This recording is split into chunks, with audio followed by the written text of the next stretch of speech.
Excellent. Yeah.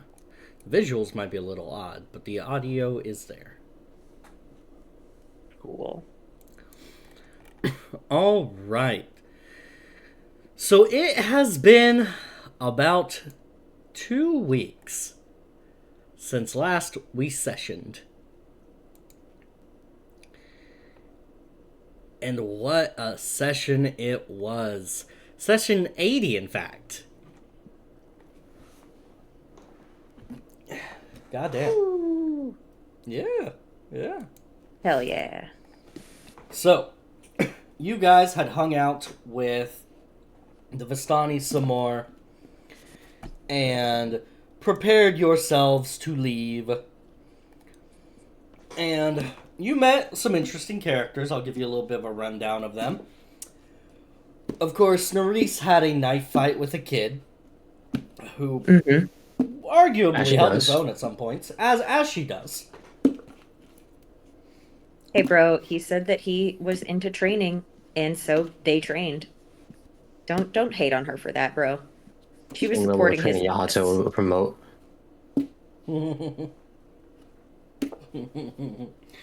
But you met them, and then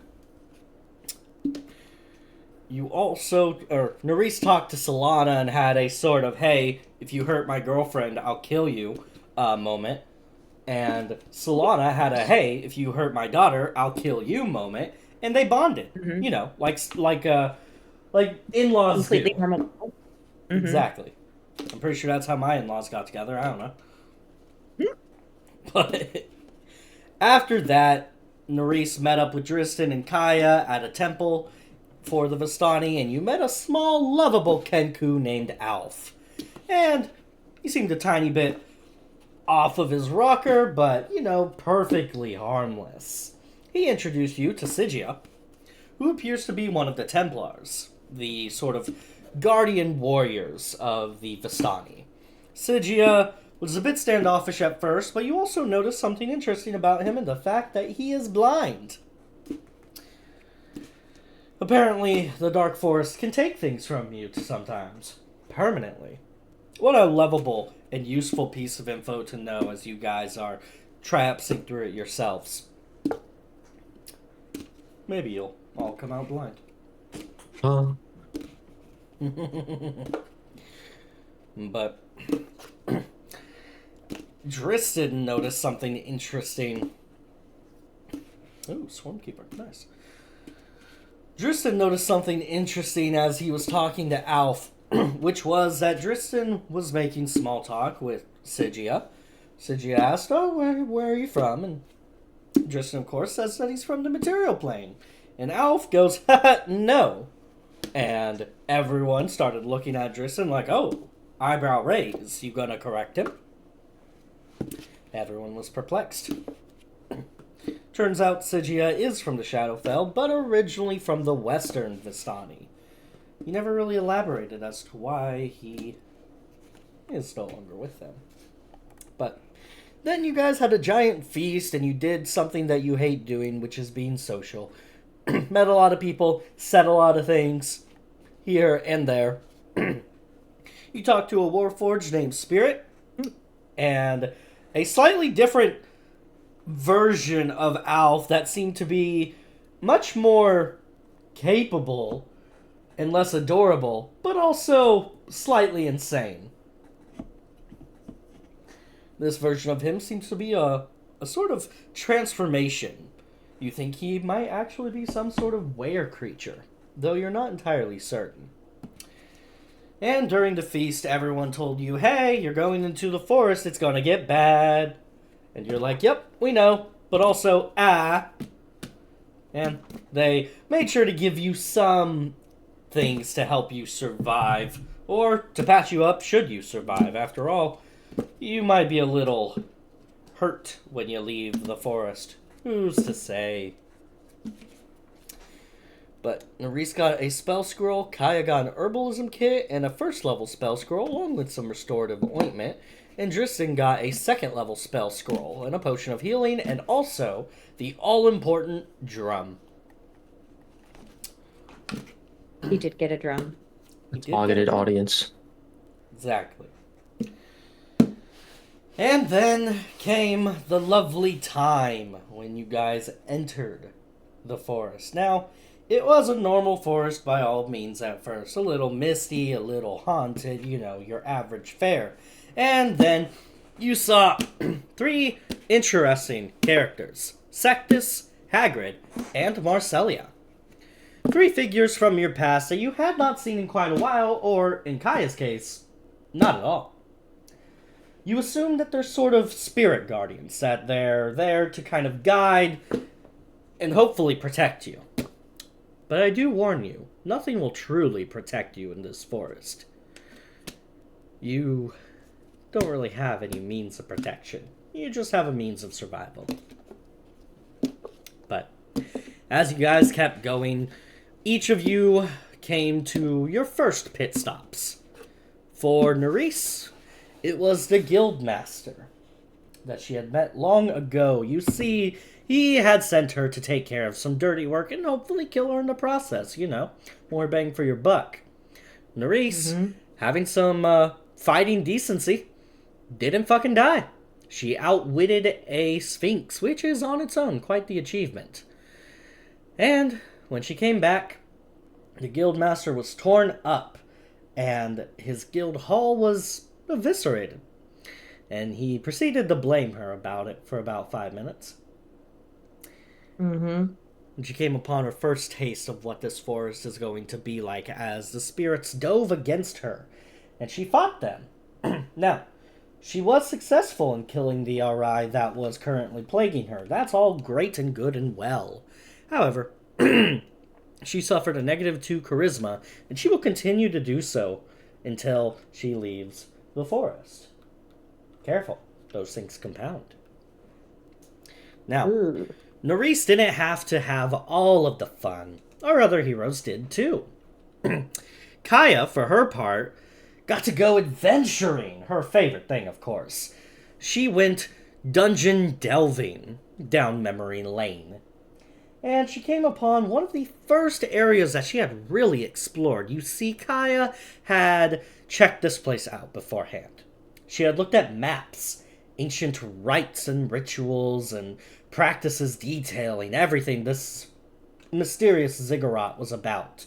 She was on the hunt, you see, for a very specific ability, a very specific goal in mind. After all, she is goal-oriented.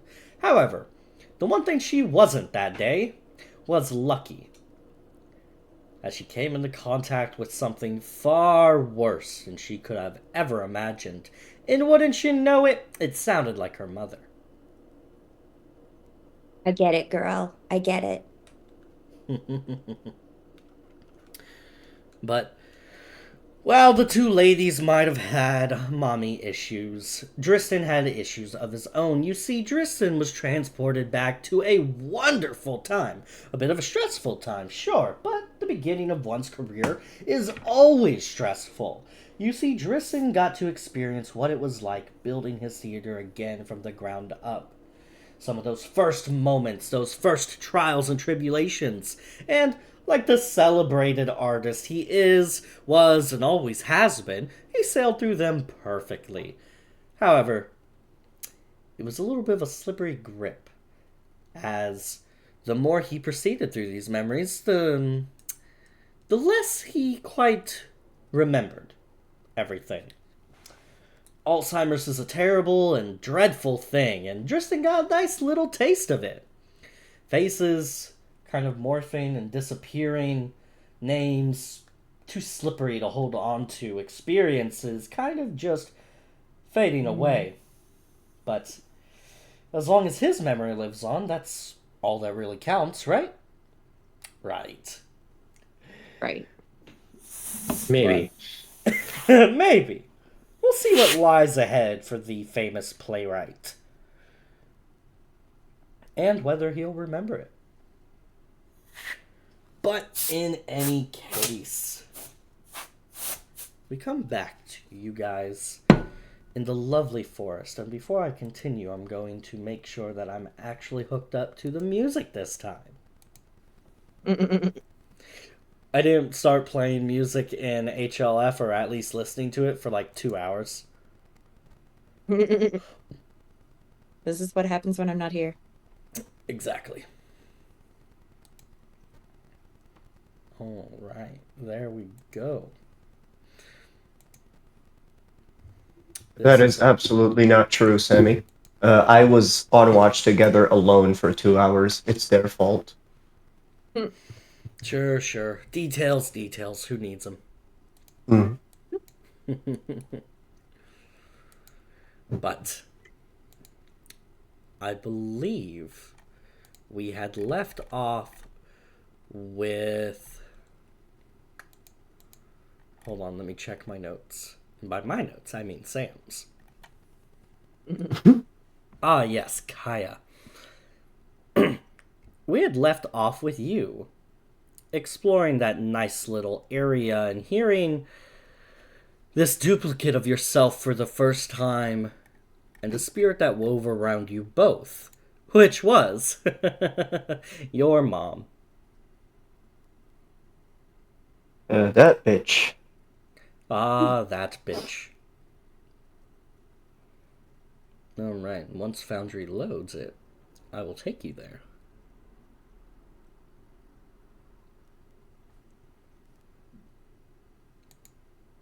Foundry, come on. Hold on, I have to refresh this shit.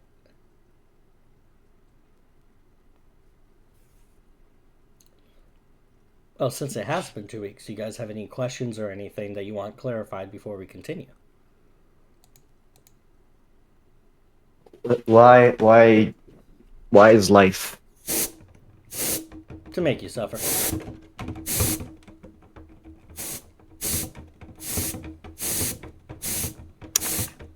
Fair enough.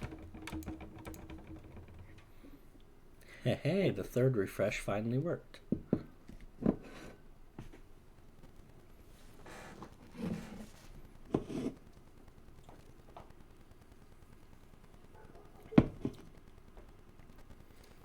Maybe. Come on. Okay, there we go. Now I'm finally back in. Ooh. Ah, there we go. All right. So, Kaya, you are looking at yourself, and it's it is the most detailed portrait of yourself that you have ever seen. It moves when you move, it blinks when you blink, it speaks when you speak. And it's also a dude. But you know, minor details.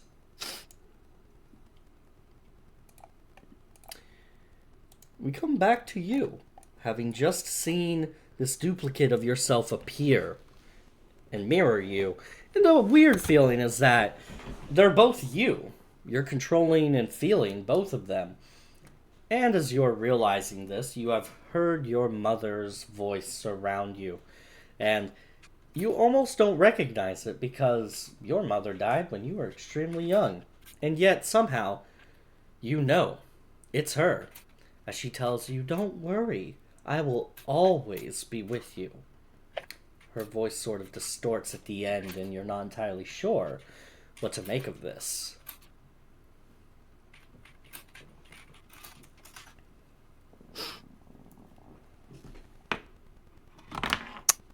Awesome. Great. Love it. Hold on, I'm trying to start Forge. It always takes like... Yesterday it took me like fucking restarting it five or six times. No worries, man. Yep. All good, all good. There we go. Now it seems to be working. Hey! Madain Abdel Mashibishin.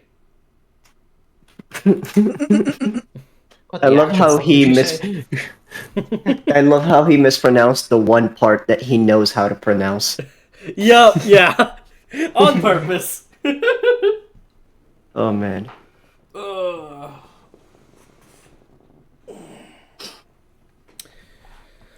But yes, this area seems alive with energy, and you're not entirely sure that it's friendly. Oh, so we're still here? Yep, you're still right there Alright. in the temple. Give me one moment. All good, man. Okay, there we go. It should be good. Oh god. Oh, that's fine. Start recording. Alright, so I am staring at a gender bending clone Mm-hmm. mirror. Is the voice, like the voice in the air, still talking? Not currently, but you can still sense its presence. Of course.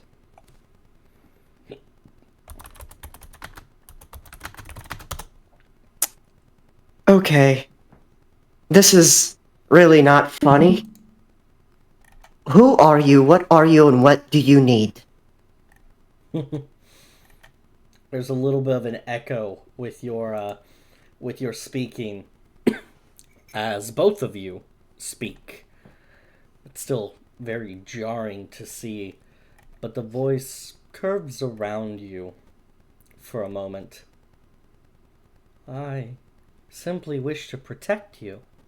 You do want to be protected. That's why you came here.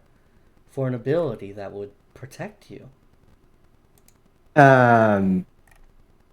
Not quite.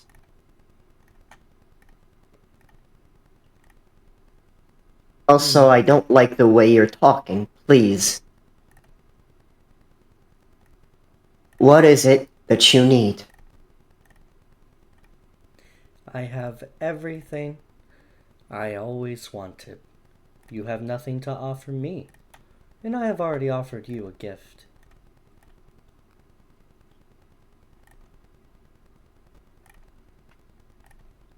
What gift? What is this? Duplicity. A mirror of yourself. What am I gonna do with this? I think you'll find out in time.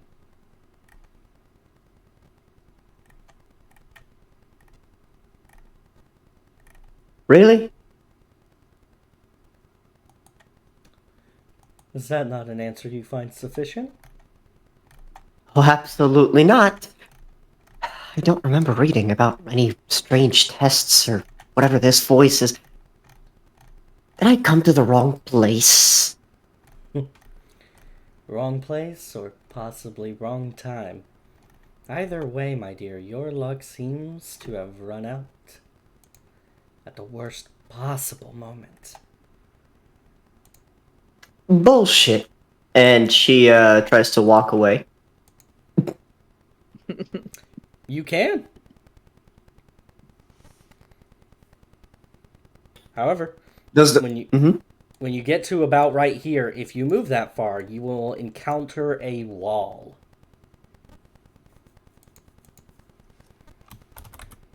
Ah. What the That's rude. How is that rude? I'm trying to leave. And you failed.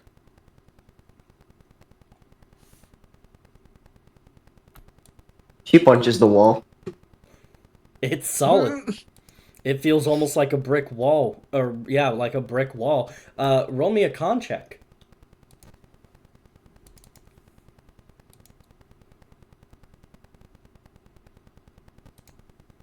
Ooh.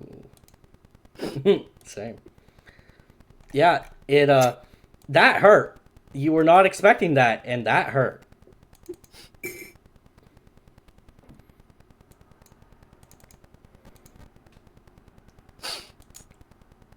Ouch. You shouldn't go around punching walls. They may hurt.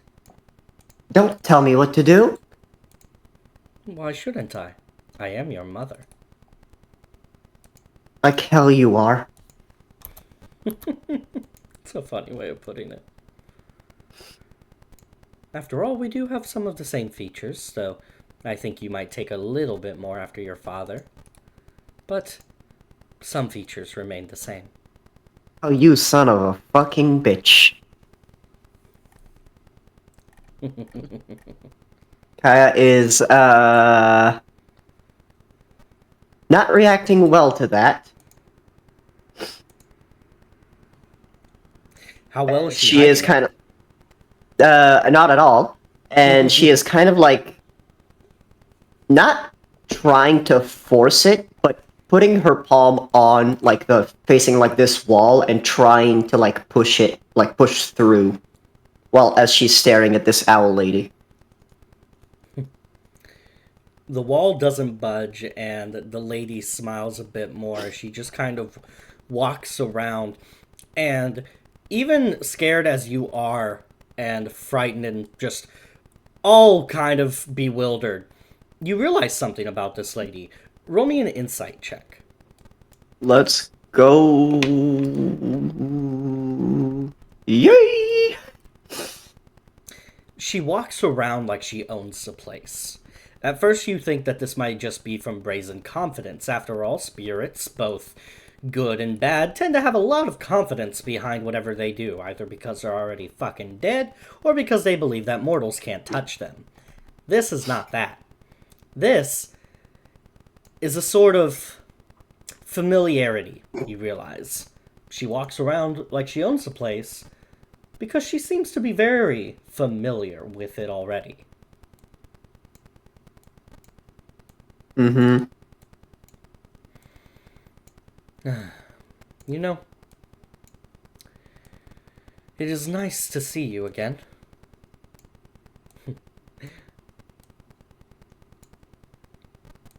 This area. You haven't been here in quite some time.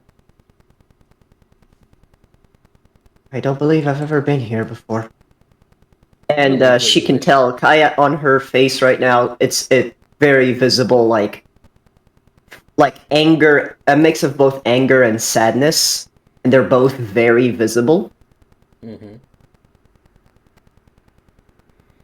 She smiles at you, not unsympathetically. She seems to empathize with your hurt, whether you wish for her to or not. Her smile communicates that she just wants you to feel better. Not this crazed sense of strife that you currently feel. After all, she's your mother. She wants you to feel better.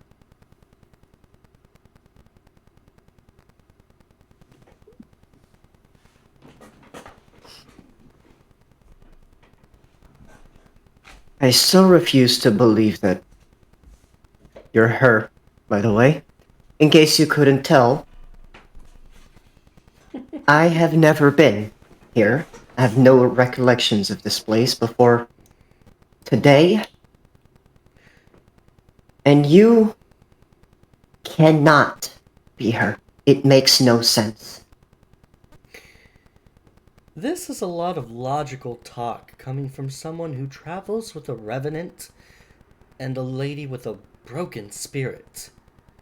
You should know, traipsing around in the land of shadows itself, not everything makes perfect sense, my dear. And as for recollection and never being here, those are two very different things when you think about it.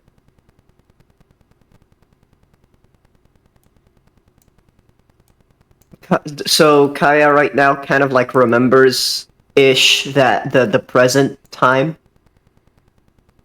Yeah, you do. Okay. I mean, Okay. you haven't forgotten it, and Mhm. it's still present in your mind.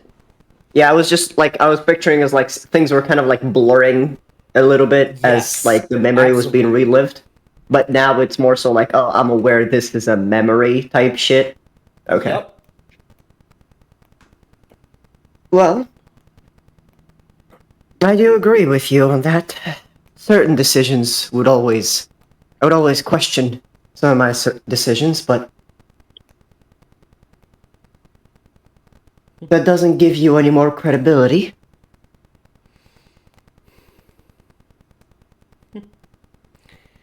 You know, whether you'd like to admit it or not, I protected you.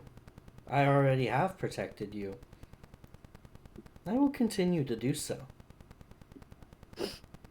Maybe I will believe you if you give me an example. You know what? You're right. And she holds out her hand. Mm-hmm. Do you take it? Hesitantly, but eventually, yes. All right.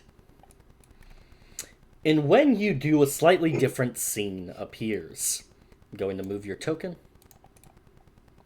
I'm in. Oh, yes, you are. Sir. What? Okay. What?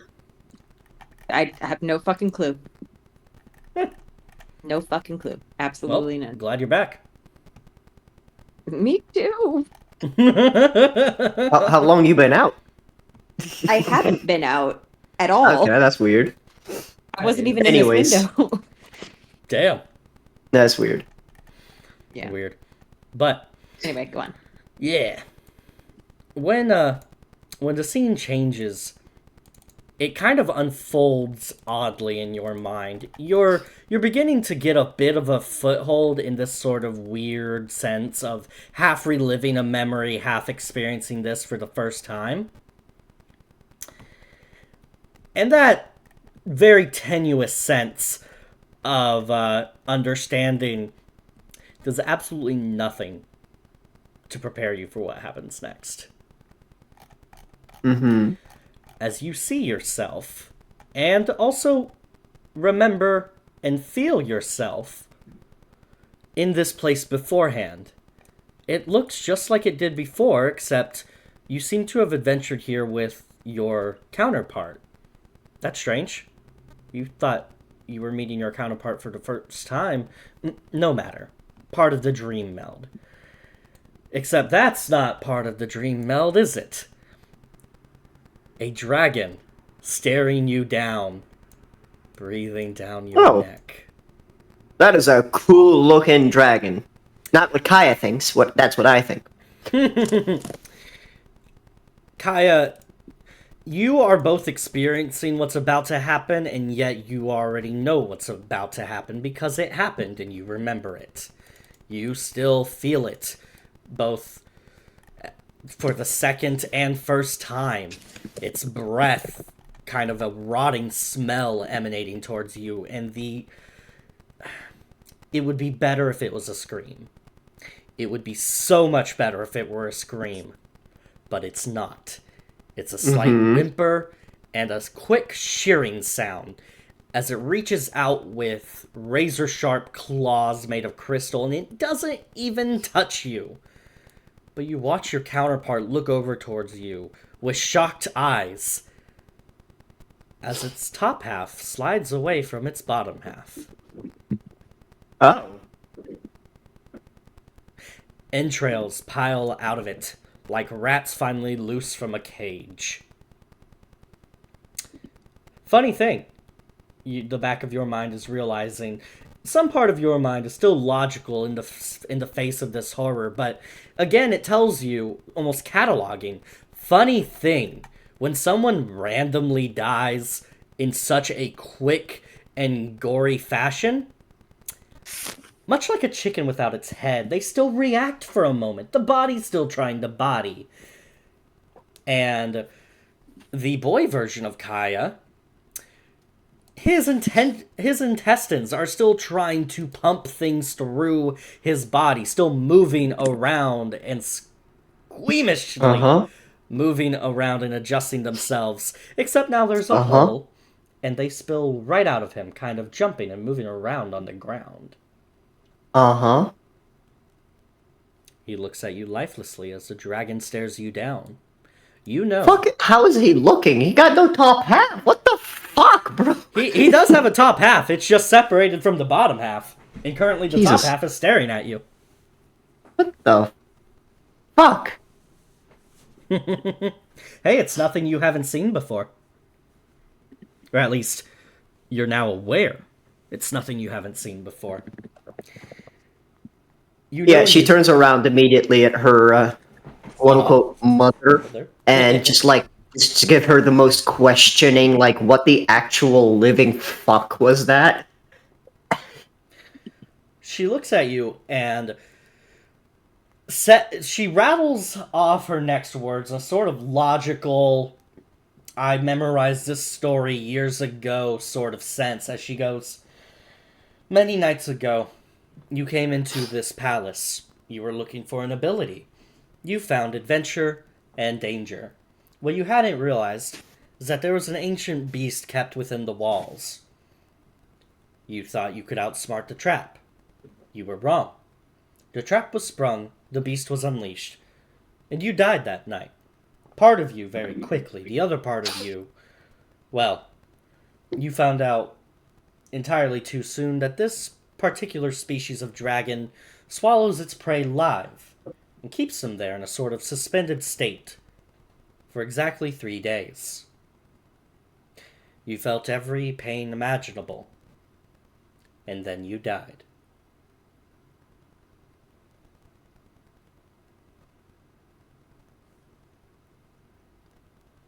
So, in this story, where's the part where I got out and came back home? Because I can clearly remember that.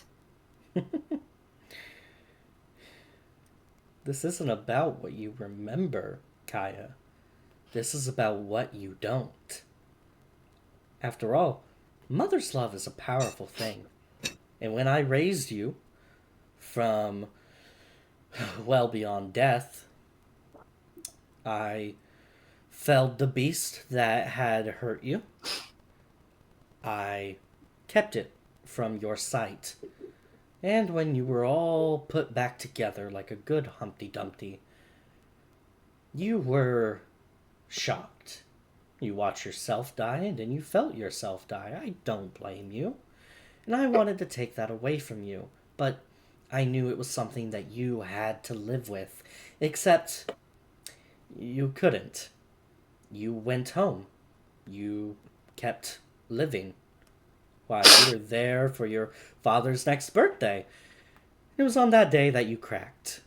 You came back to this lovely little palace, and you just broke down. And you begged me to take away the memory. Well, you didn't beg me, but you begged someone, and like a good mother, I listened. And, at your insistence, I took it from you. I tidied up everything around you. I put together the peace inside your mind. And you didn't remember any of it. It's a little hard to tell what's real sometimes, but I promise you, this was.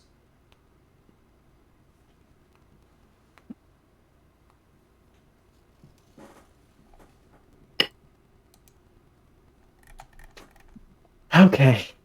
Okay. Oh. This is not real. This is not true. You're lying. This is just the trick that this test is trying to make me think is real. Right? Right? Would it make you feel better if I agreed? You should know out of anyone. Tests aren't always made up.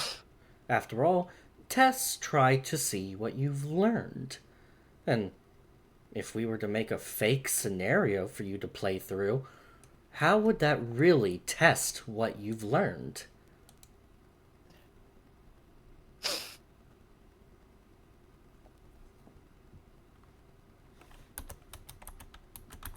I'm gonna roll another wisdom save, and this one is very important because what's about to happen is it'll. Oh no! Yeah. In traditional me fashion, I hit her. Kaya just out of like not wanting to fucking process what she's saying, just turns around and tries to kick this lady. Alright.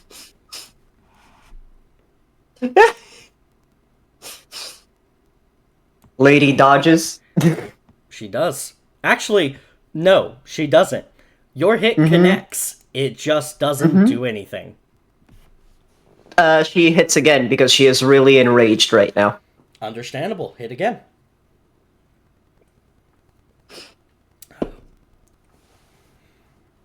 That time, you see it connect, and she takes the hit.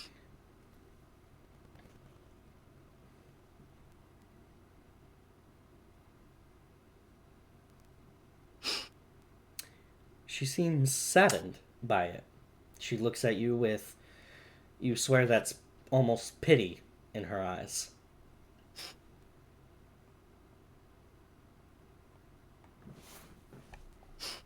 Don't look at me like that. Stop talking. I don't need to hear anything right now. It's all right. However you need to process this, I encourage it. Because those punches were real. And those memories, they're real as well. Whether you'd like to admit it or not, this is happening. I am not putting you in some fake scenario. I am testing you. And this is real. Her voice distorts a little bit as she says, "This is real." And we switch to good old Dristan. Oh god, this is good. This is great. I am loving this so far. Let's go. All right.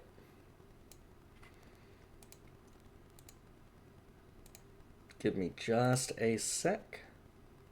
What the fuck is this hoe doing here? Watching. Observing. I did not notice. I was zoomed in on like the fucking two of us.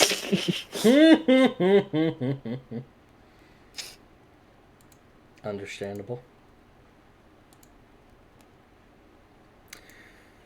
All right. So, Dristan, I'm in. welcome in. Oh, welcome back.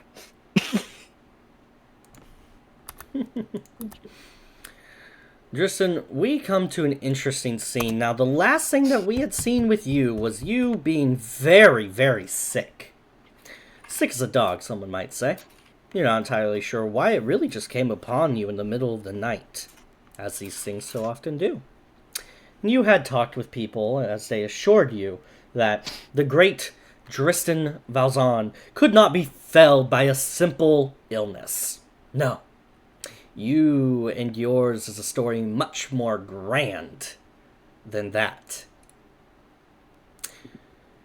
But you meant to thank them for bolstering your spirits, but it's hard to thank someone when you can't remember what their name is. Probably not a problem. And the scene we bring you to now is quite different. You see a ballroom and several of your friends in it. You are standing a bit off to the side, but it feels real. You can tell it's a memory. Strangely, though, you don't think that you were a part of this discussion, at least not all of it.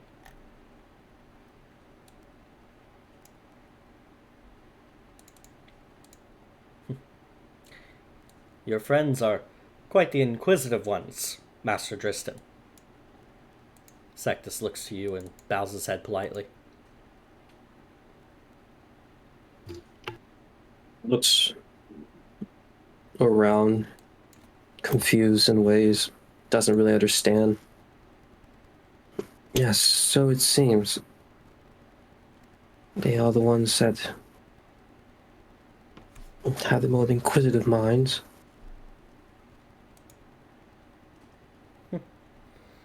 Perhaps, yes. I must say, I have not been awoken by such creative and clever masters in quite a long time. But, and Sectus takes a moment to look over there, noting the three figures, two of which, of course, are your friends, one of them of which is a acquaintance, ally, though to use friend seems a bit much for Liza. After all, she is a hag, and you know how you feel about hags. But Sectus looks over at them and pauses for a moment, especially on Hati. Looks over to you with sad eyes. She's no longer with your group, I'm afraid. What? Hati, don't you remember? Well, she went to the Wild Hunt, I'm afraid.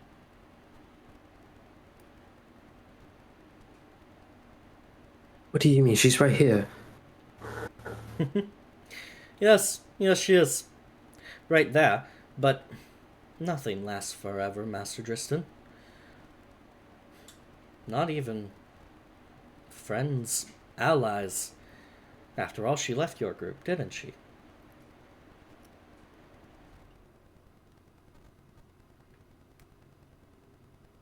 I'm not sure. What do you mean? You all were doing important work. And she couldn't take it, could she? She left, never to be seen again by your group. In the middle of the night, might I add, she just left a note.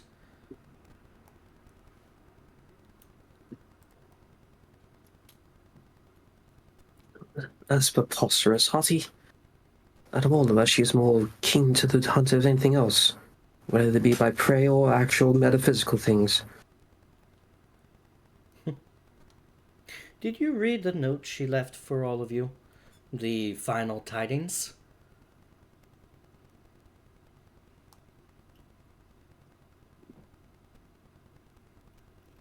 Christian's face slowly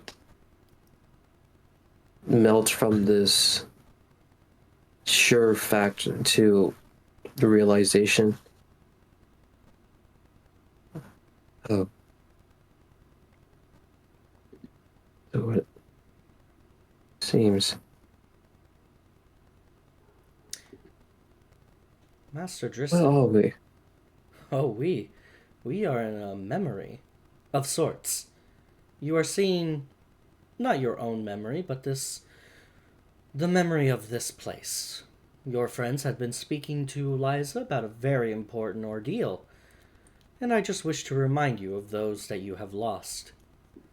You haven't lost the elf yet, of course, but the other, the fox, you have lost her indeed, to the Wild Hunt.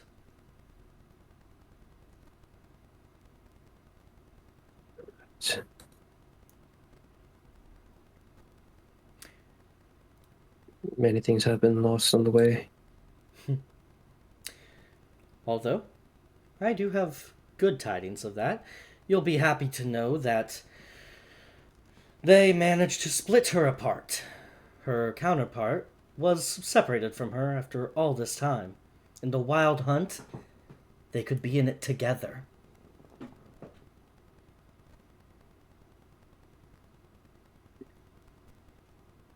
That's one silver lining for this. Yes, remind me, you have written plays about silver linings, yes? An occasion. Everyone loves a good wrap-up to a story, I believe. But you and I both know, writers, scribes that we are, sometimes you have to have a little bit of a plot twist in between.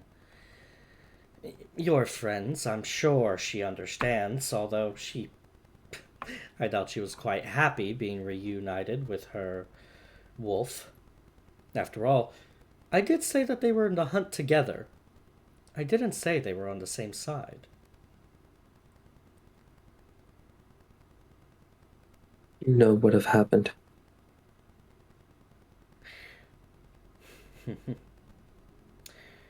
You see, Hati made a promise a very long time ago, my friend, that if her counterpart were to ever get uncontrollable, she would put him down.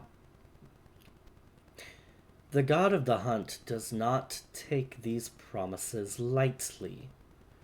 She was invited to join Master Valzan, and so was he.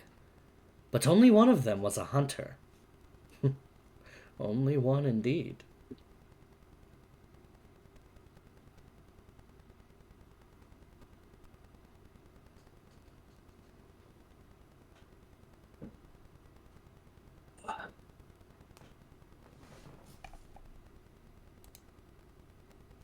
They still in the moment in this hunt.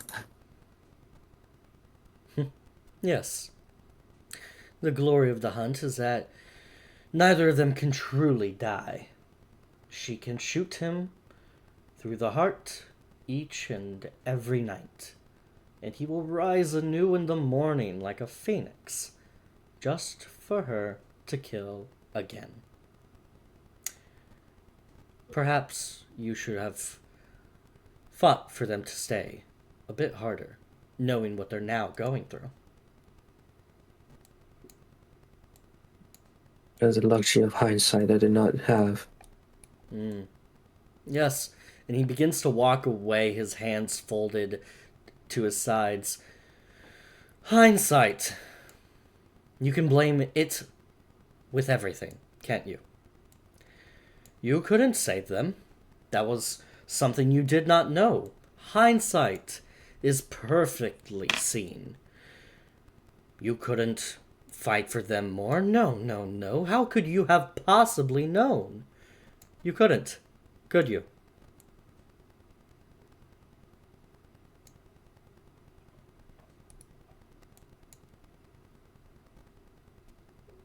You seem more rash than ever, my friend. What troubles you? He smiles sadly as he says, I do think you have been slightly led astray. I am not exactly the Sectus that you know. I am a representation, an amalgamation of the forest with your mind.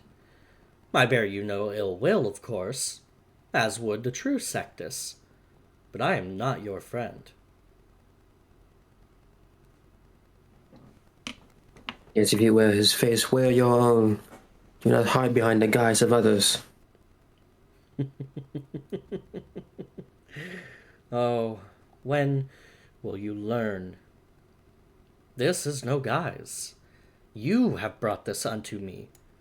When you came to my lands, you brought this guise. I simply reached in and took what you offered. You, the hero of this story, gave me a gift. Who am I to turn it down? You notice that his normal Sectus voice has changed into something older, something just ancient.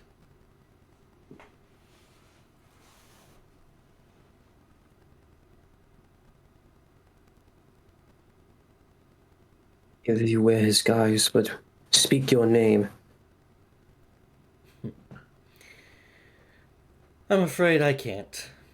The old tongue is a bit too much for those who are not used to speaking it, and you've already died once. I would hate to do it again. Although, if you don't hurry up, you'll do it yourself.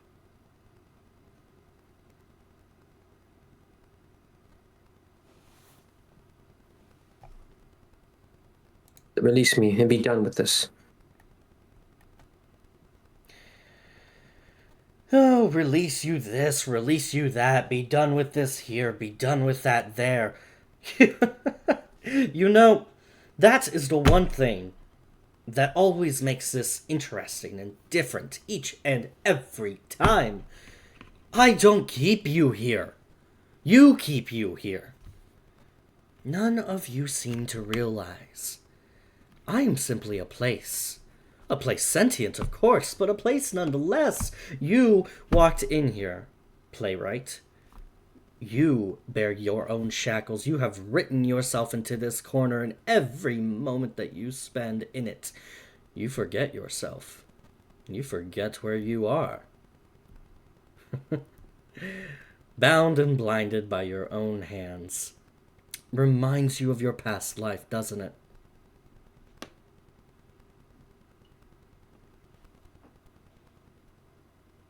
Unfortunately for some. This is my own choosing, and I will walk. And then just will turn around and walk with the surety of a step that says he's no longer taking place in this scene, in this time.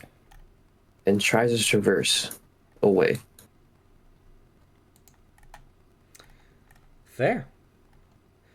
You feel like you're stepping into a sort of mist. You're just kind of swimming through this, and you walk somewhere entirely different. And 1 sec while I show you where you're at. You, my friend, are right here. Now, it's a bit more calm than you remember because when you were here, you were not having a good time. Oh no. A burly man steps out of the shadows, his gauntlet still on, his odd person trying to do Irish and Scottish accent for some reason, working terribly, but you stay with it because he's a dwarf. What are you going to do? And he looks at you and he just shakes his head. Lad, you're really trying to push your way through this, aren't you? Unless you wish to keep me here for some higher purpose, suggest you keep no longer follow. But we have to follow. Until all of you are where you need to be, we must follow. You have built these guises for us. It would be a shame for us to not use them. Why?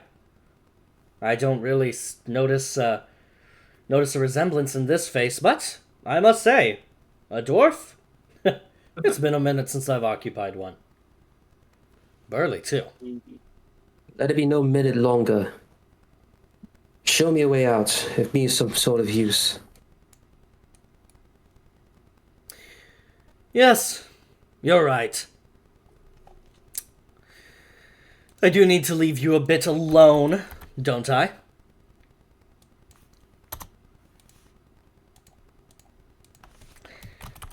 You know, and he pauses while he's like looking at you, almost, and he kind of cocks his head like he's listening to something. What? Right. If you insist.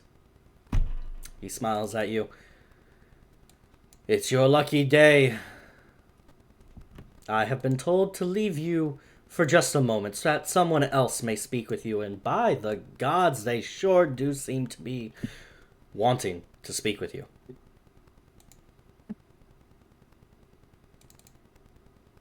As long as you're not scared to confront, that is. I'm sure you're wanting a break anyway, don't you? This area, you remember it quite well.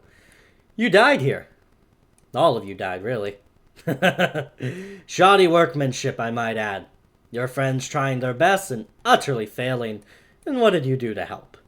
Anga, over there. Clever girl. Brash girl. Idiot girl.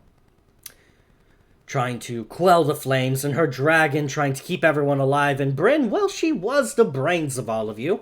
I am not an idiot, I'm just autistic. Was the brains of you, I might add. She found better horizons already. But I'm sure you don't want to be in this area where you are reminded of your failings. And someone else wants to speak with you, so... And Hagrid does, like, a bow that is very unlike him as he says, I'll leave you be, lad. For now. Be gone with thee.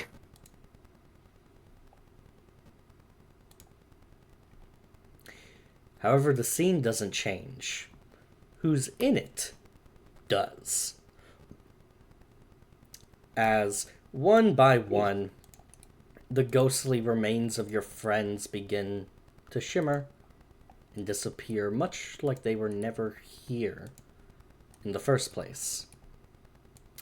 You are alone for a moment, Jurston Valzan, until you hear something in the wind. A laugh. And despite everything, it almost makes you smile. Because God, what you wouldn't do to hear that laugh one more time. One more time, indeed. The laugh echoes around you like it's a late night in your theater and everyone else has already left for the night after the play has ended, and you two would always sit there and soak it in for a moment. After all, especially that first week, this was your crowning achievement, the start of your empire, and you two built it together.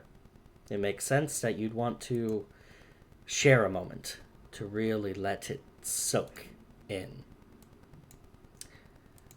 Now, you're a little bad with names today, Dristan, but one name seems to not be yet stolen from your consciousness. Bernala. Quite the name.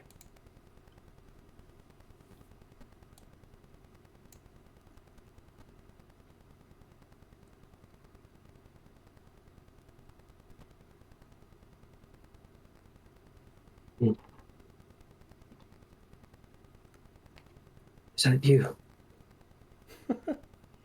Of course it's me. Who else would it be? Are you waiting on an interior decorator? What are you doing here? I suppose you don't mind that I dropped by? No, of course not, but why here now of all places? Sometimes when there's a tornado of strife in that little metal head of yours, it's a little easier to reach out. It's how it always was when you weren't so metal after all. You'd always be deep in thought, Tristan Valzan, just in his head where the magic happens. And when you were like that, you always seemed to listen to a certain voice in the wind. After all, it is how I got you to make that one flight of stairs on the right side, the fake set of stairs that led to that back room where we eventually put all of our trophies.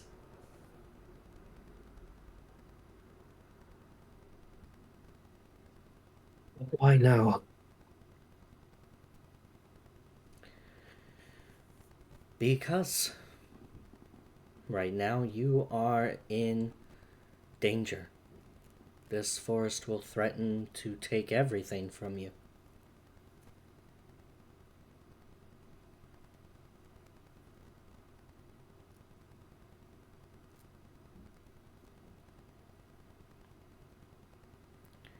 How do we get out of here? You don't. Or rather, you don't get out of here, you walk out of here. Although, there are spirits of others who will simply never leave. I do hope that you're not one of them. I would hope to see you again.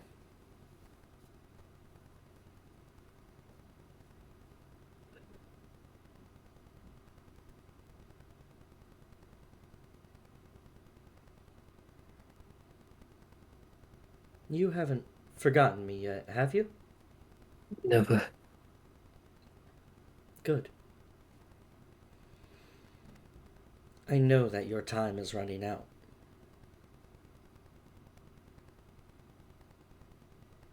Why am I here? Why am I this? You're asking about this form of you?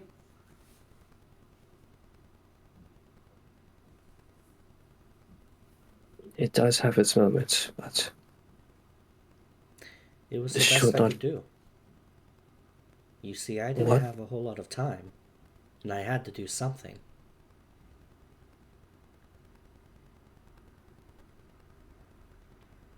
so it was you.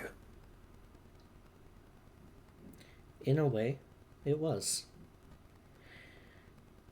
The theater just wasn't quite the same after you left. It had been a week, and the plays lacked luster. I urge the actors to keep going. It's what you would have wanted. But it wasn't the same. The victories, the reviews, they all lacked a certain quality after you died. You rotted away in our bed, slowly, while you were alive, the sickness taking hold and strangling you bit by utter bit. I didn't find out until nearly 3 months after you died what truly happened. And when I did, and your wife's voice starts to falter a little bit, and her hands tremble as she says, My dear, I might have done something drastic. He takes her hands.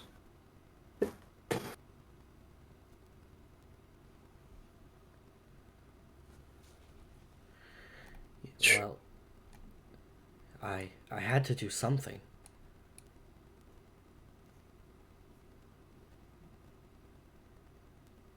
Please, my love.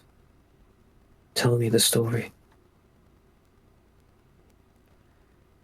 When I found out what he did, and of course watched you die, we wrote into many of our stories, many of our plays, and the actors are superb, but I never quite understood this all-consuming rage.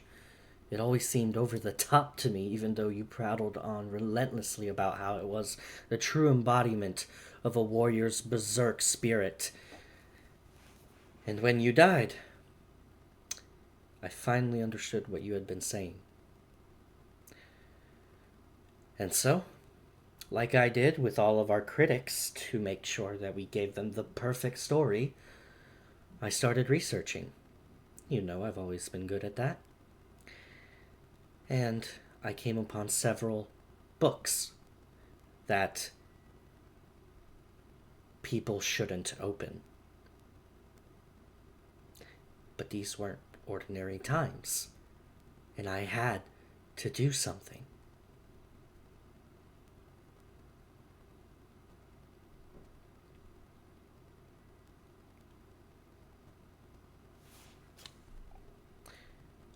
Where did you retrieve them? Where does this research begin? It started with a ghost, and I worked my way up the food chain. A ghost, a ghoul, all sorts of creepy creatures and all manner of odd and devilish beings. I even went to a crossroads devil. But none of them had the answer that I needed, the answer that we needed. And so I kept searching onto a demi-lich. And he began to have answers that were more sufficient. And as she says that, she pauses a tad, or at least you thought she paused, but she seems to be paused, as a gruff, small dwarf of a man appears beside you with a warning look, as Hagrid looks at you and says, Lad, you're getting close. Are you sure you want to keep following this rabbit hole? I can protect you from her.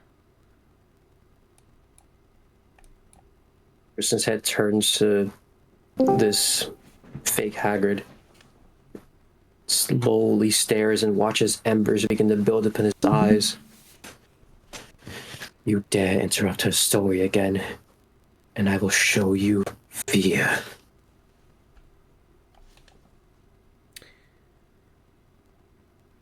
All right.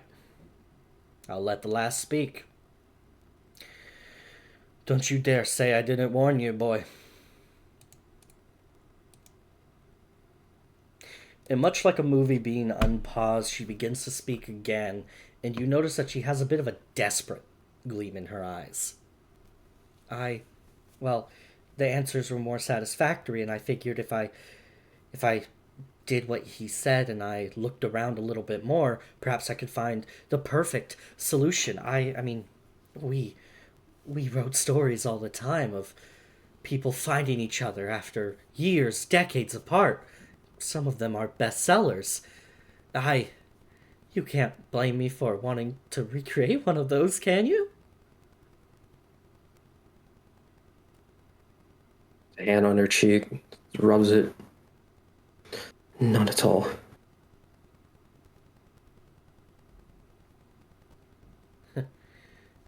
Good. Because I didn't stop searching even after I was given answers. They weren't good enough. They weren't grandiose enough. They weren't up to the stories that we told each other and to all of our actors and actresses and to all of our crowd goers. They weren't good enough. I I kept looking. The Demi-Lich provided answers, but I kept looking. There was an old abandoned tower. This wizard, you see, he had found the secret of immortality. I I knew that if I could just twist it a little bit, you see, I had picked up a thing or two in the years since you died. I I taught myself some things, and as she says this, her hands begin to glow with a sickly green, dripping magic. You recognize, actually. Roll me an Arcana check.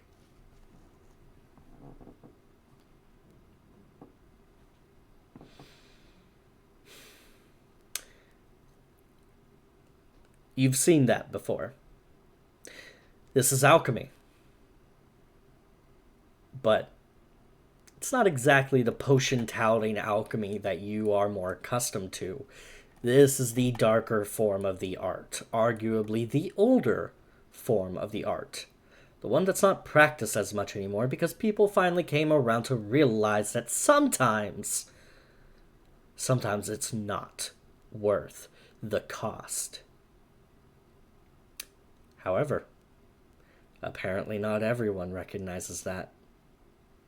As your wife's hands drip with this magic, and she looks at you in this crazed smile, half mad, half begging for forgiveness.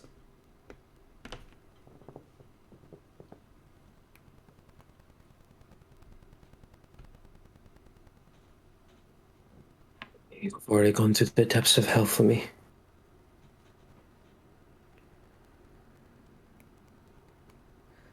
She laughs softly and says, "No, no, my dear, I made the depths of hell come to you. I I made them a plaything. I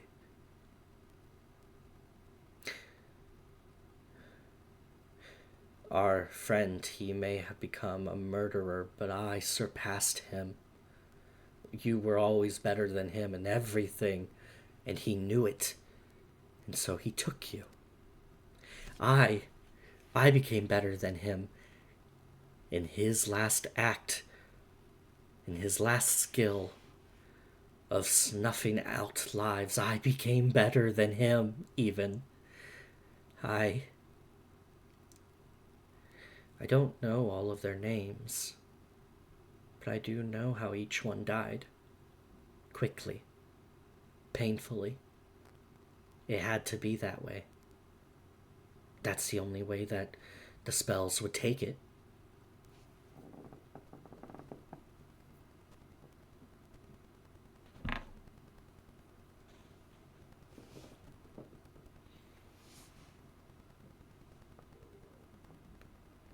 Nala, you've done so much for me already.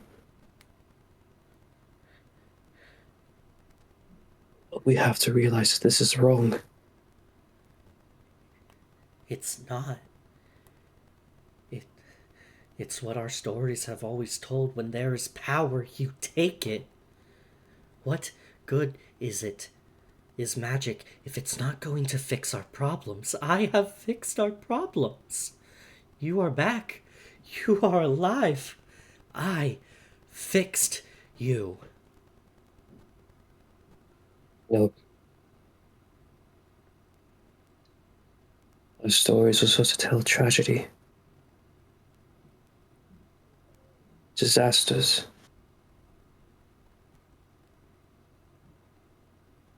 But also the triumph of overcoming such things.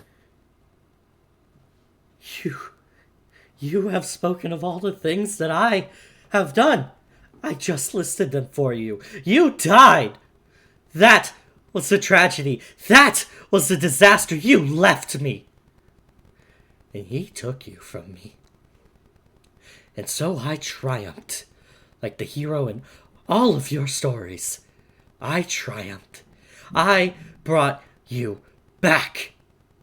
And sure, I killed people for it. They died to bring you back. But they played a part in the story. They were the sacrifices so that the hero could rise again. And maybe I looked a little too far into that book in the tower, but it gave me what I needed, even, and her voice cracks, even if it took something in payment.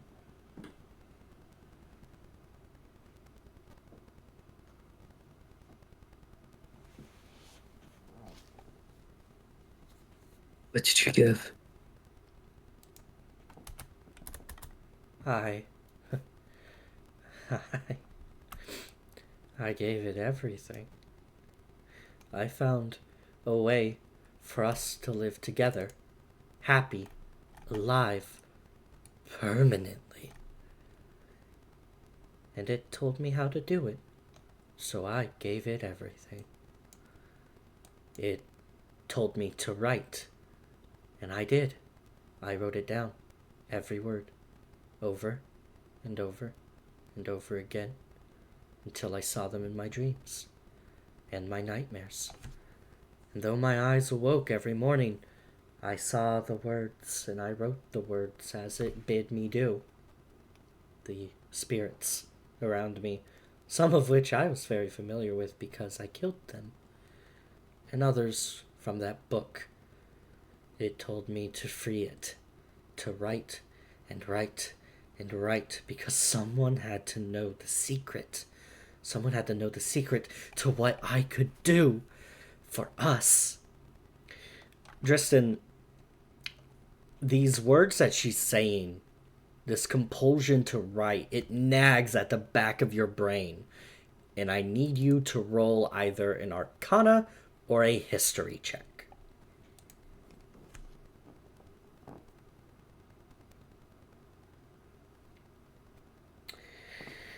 Your heart sinks. Not because your wife is maniacal and fucking crazy, but because that's familiar. It was a story that you had heard while traveling. It was a tragedy. A sort of interesting song that it was one of those where it was very upbeat for how sad the lyrics were. It was the story of a young man trying to find a secret, and essentially, it was a version of Curiosity Kills the Cat, except fantasy, of course. But it told the story of how he came to an abandoned wizard's tower and read one of his final works. He knew he shouldn't have read it, but young men are crazy. And sometimes there is such a thing as knowing too much. Sometimes the knowledge of it just twists you a little bit too much. Some things there are no recovering from. And it twisted him into a creature, one called an Alep, a being cursed by knowledge too powerful for its mind to comprehend without breaking, like glass when a hammer's thrown on it. You recognize the story now as it seems to dwell within the mind of your love. You see, she went through hell for you. And she read a book she should have never touched. And in doing so, she seemed to make herself something more as you see her face slowly morph into that of an Alip, a dastardly creature. It almost, if you were to robot, you probably would have thrown up by now. And yet you feel the sensation all the same. She has changed, but she's still your wife, right?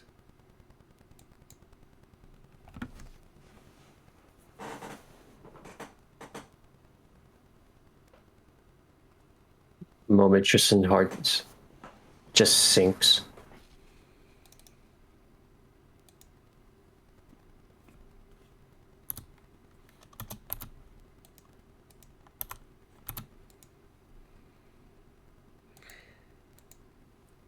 Y'all know we must right these wrongs.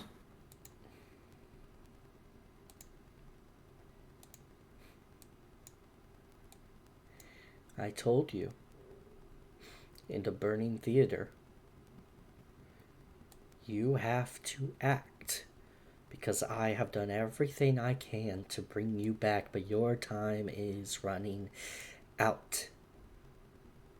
You wondered who brought you back? I did.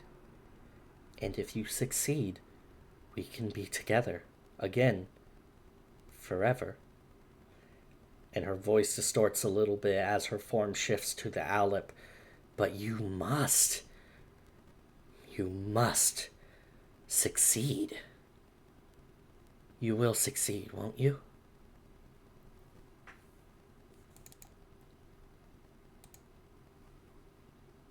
I will do what must be done.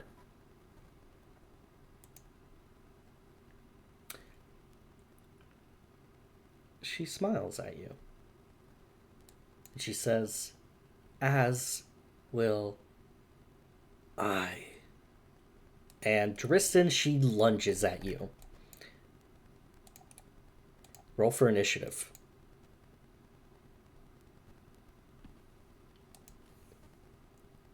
Let me drop the beat. Drop the beat.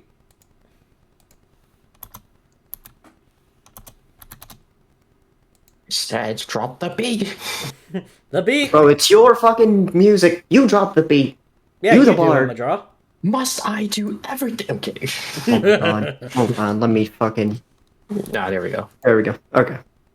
There we Apparate. Oh, go. Jesus.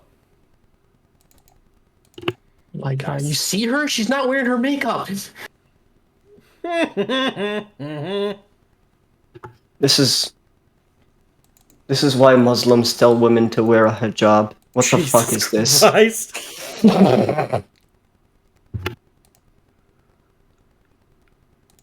All right. Dristan, it lunges at you, and you have no choice but to attack it. But then again, there's always a choice, and this thing is your wife. What do you do? Now, is there any way I can identify some kind of thread between these two forms? Is it just like this part is her, or is it like this is a separate thing connected to her? It seems to be a separate thing connected to her, or at least you're pretty sure.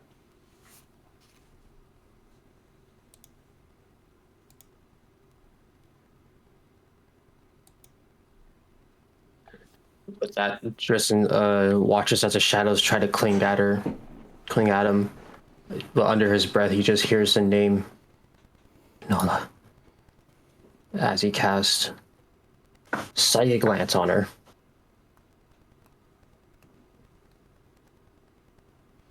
All right. Very nice, very nice.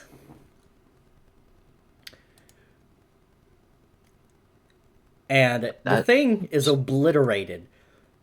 And yet, it seems to kind of piece itself back together even though you swear you killed it. Do you do anything else?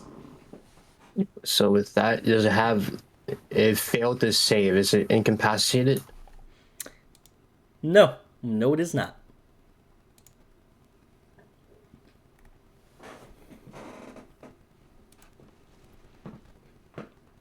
That... Tristan is...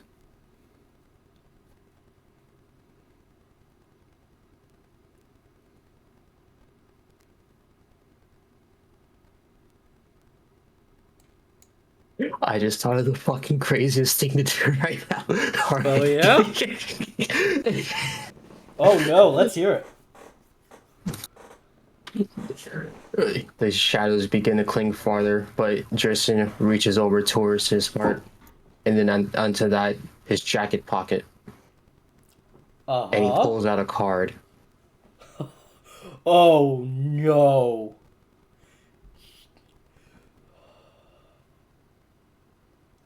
Holy shit, Animus. I'm in. Are you sure you want to do that? Jerson does not want his wife to suffer, at the very least for another moment. Okay. Roll me 1d8.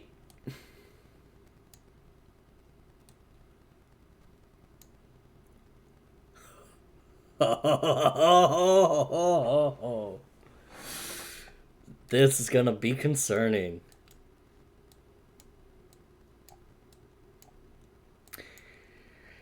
The card plays true. And fair enough. Adios, Sam. Couldn't take it. Understand.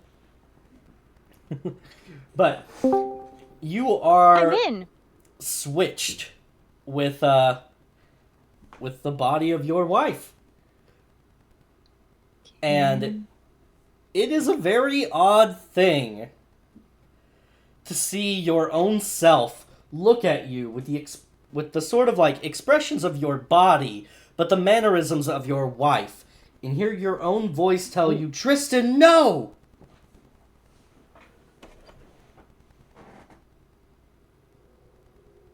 All right, Drew, I need you to give me this character sheet. How much power I got?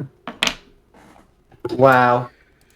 Damn. Oh, that's the thing, Wow. buddy. That's the thing. Wow. You don't have much power at all. I mean, he said you got nothing. One sec, let's make this interesting.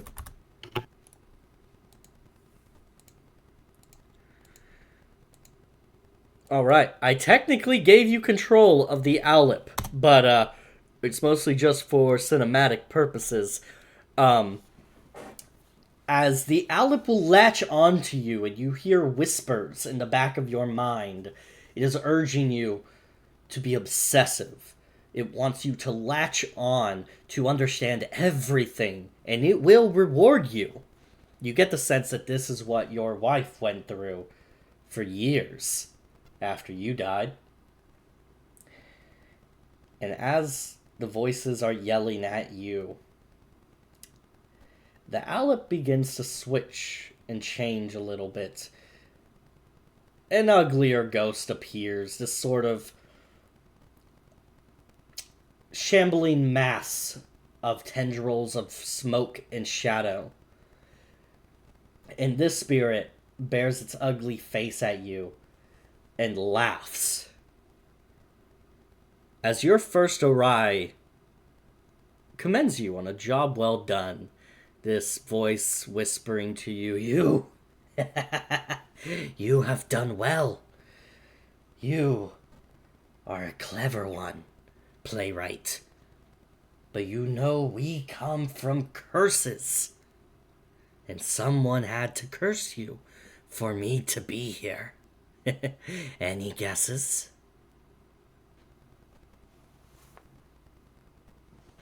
I have many, but for you, I only need one. Oh, still trying to play by your own rules. Good. You see, the forest may not be malevolent against you, but we who inhabit are. You will kill me, just as you have killed many others by simply not acting, running away, or being too in your own head to realize the dangers around you. Your own willingness to trust killed your wife. She died 5 years after you. and she suffered every day of it. First out of a bellyache of love, and then out of the madness that you helped prosper. When she died,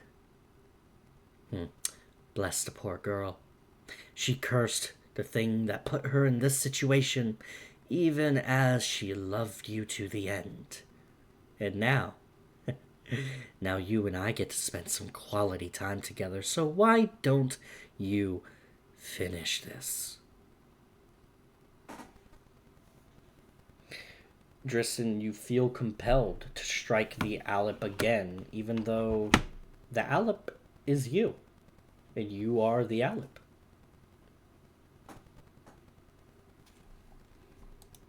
So,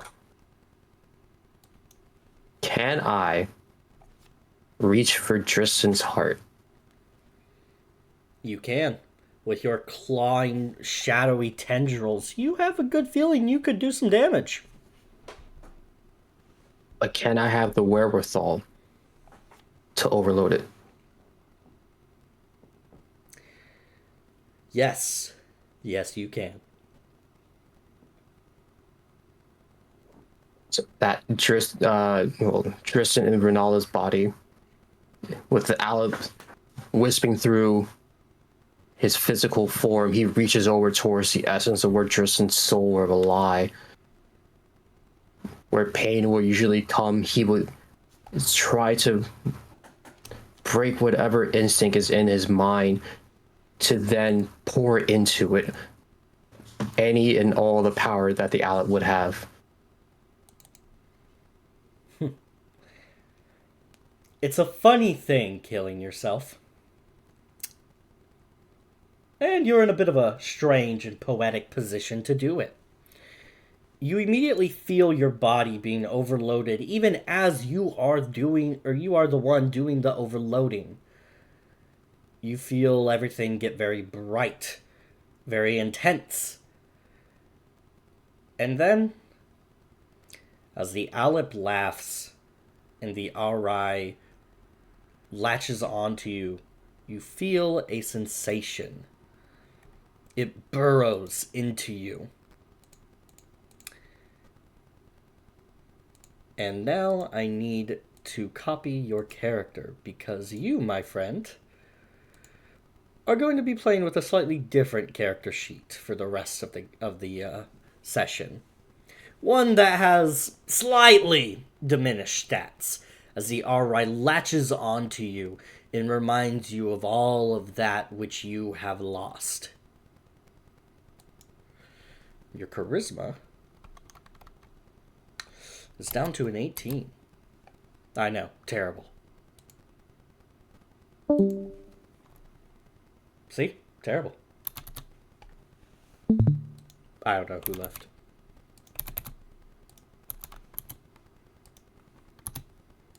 Black. All right. Very nice. All right. So, let me give you ownership of that real quick. There we go.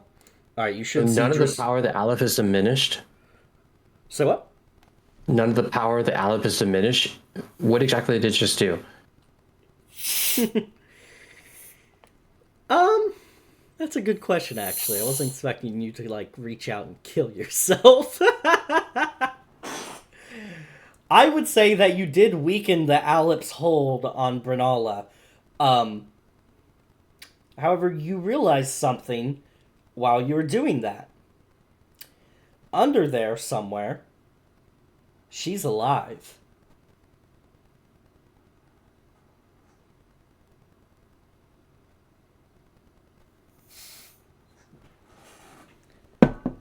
After all What this does that time, say about the Alep? it seems to be influencing her, but you have shoved it away from her for now.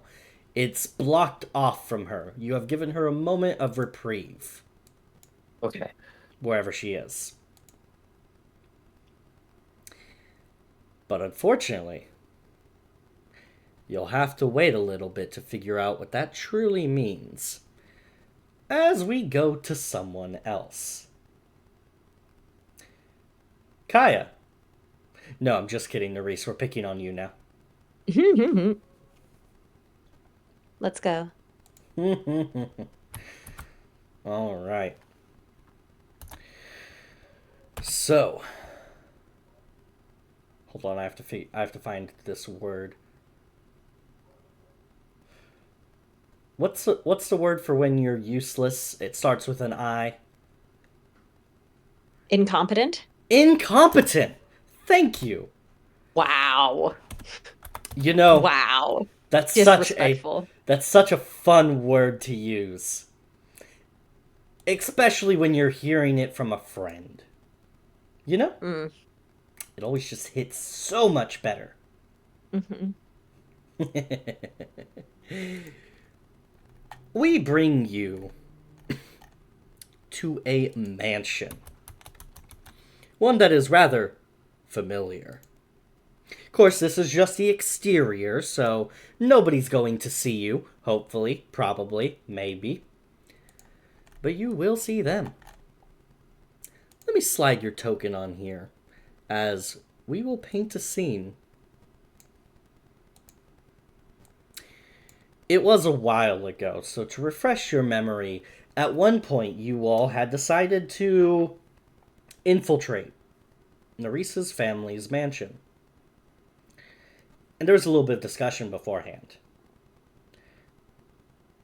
Because Nerys was a bit struck by, well, let's call it a good sense of familial fear. And Hati and Taj were a little bit concerned.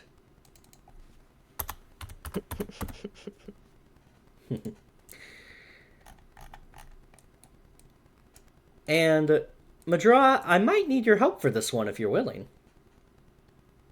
Bro, I was born willing. Let's go. All You right. might need to change maps. I will. Yep. Okay. I wasn't sure if you had already done that and we just weren't there. All good, all good. I just wanted to make sure I got the right map. Because you guys were on your airship before you had descended. Or, well, not your airship, Nerys, but Taj's airship. Mm-hmm. Oh, come on. Don't tell me I don't have his character on here. Hold on.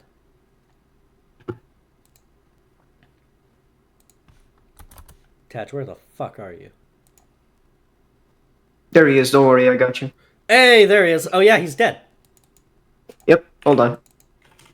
Ah, good old There you dead go. Taj. He's not dead. Perfect. Oh, hold on. Yeah, he's just got the dead Oh. condition. Let me just find how to take it off. No, he doesn't have Bardic Inspiration. He doesn't have the second Bardic Inspiration. He's not prone, nor raging, nor unconscious. Jesus. Ah, good times. But, Taj, at this point, you had been talking to Hati. Yes, it was session 40.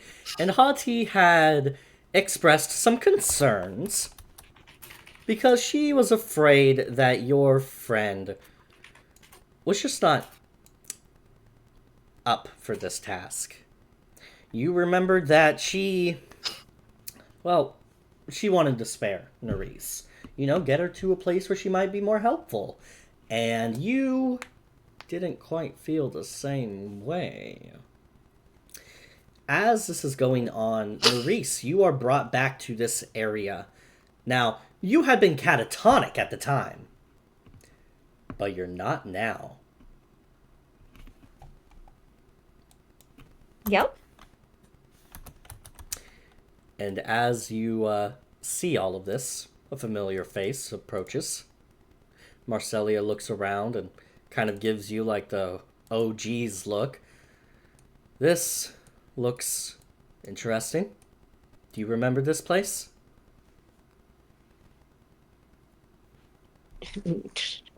Nerys grimaces. Yeah, it wasn't a good time. I get the sense you're not going to go through many happy memories in this area. That's not really what we show you. I mean, I don't know many people who have happy memories in general, so it just seems like that's how it is. But I guess if I have to go through some shit, might as well remind myself that I fucked up in the first place. So it's a good reminder, I guess. The spirit pauses for a moment, like even she's not sure how to deal with that. Jesus Christ, this is a bummer. I This is know how I'm she torturing feels you all here, the but time, wow. man. But the conversation takes place in front of you again, Nerys, and this time you're more cognizant to hear it, as Hati is begging Taj, please, just let her not like this. If we do another option, then she might be useful. And Madra, you don't have to read off the script if you don't want to, but I do need Taj No, I'm ready. to hurt her. I'm ready. Damn, Don't worry, here's your I got signing. the assignment. Okay. I got the assignment. You don't need to tell me. But yeah, in response, Taj is kind of like not looking at Hati immediately and kind of like just crossing his arms and be like, I just don't understand why you would be trusting the goddamn faith of the world to someone who can't get their shit together like that. Hati scoffs at this, and Marcelia next to you, Nerys, like, sucks in a deep breath through her teeth, like, whoo.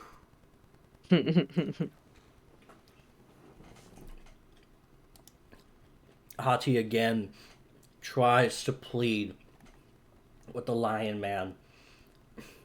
Don't you want her to be helpful?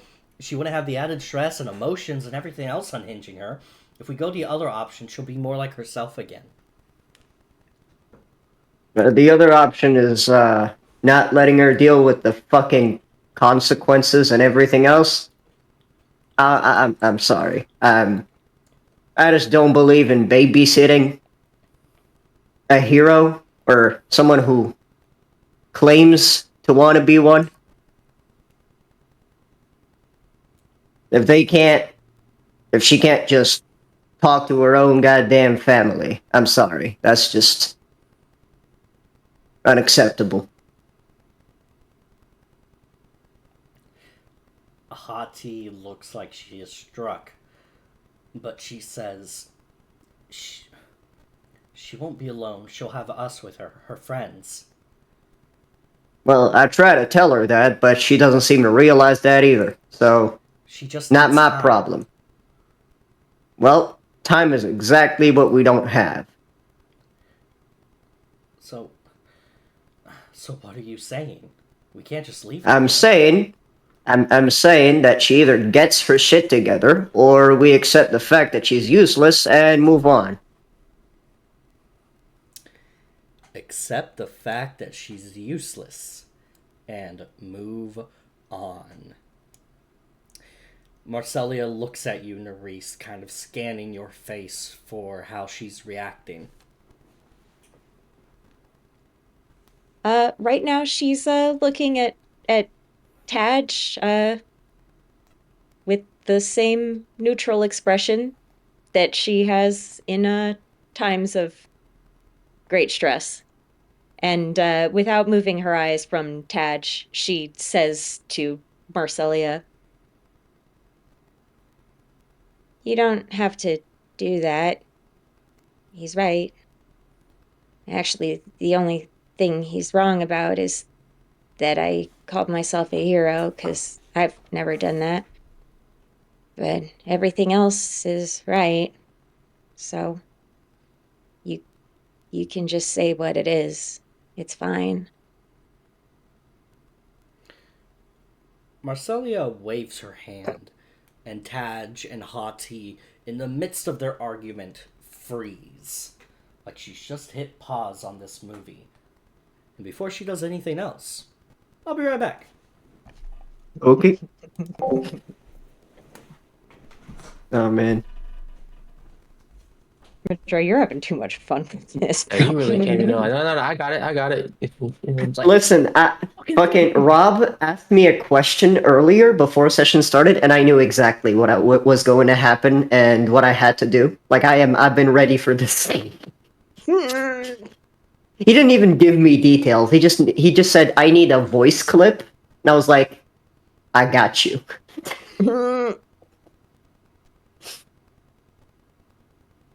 God damn.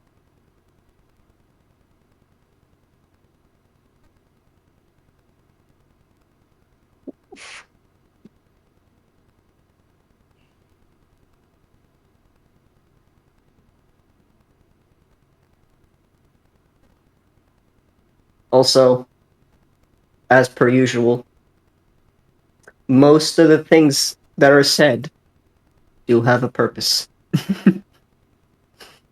Most. I get it. The player understands.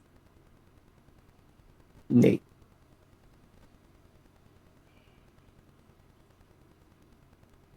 Someday she'll understand what Leith told her when he was like, yeah, Taj was not just talking, to you, he was also talking to himself.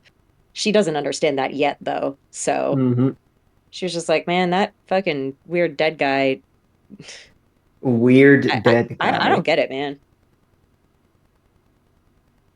That was like a fucking Twitter handle. Jesus. Technically, Our- weird dead guy could be any of our titles. I was about to say this fucking campaign is just r/weird dead people. Uh,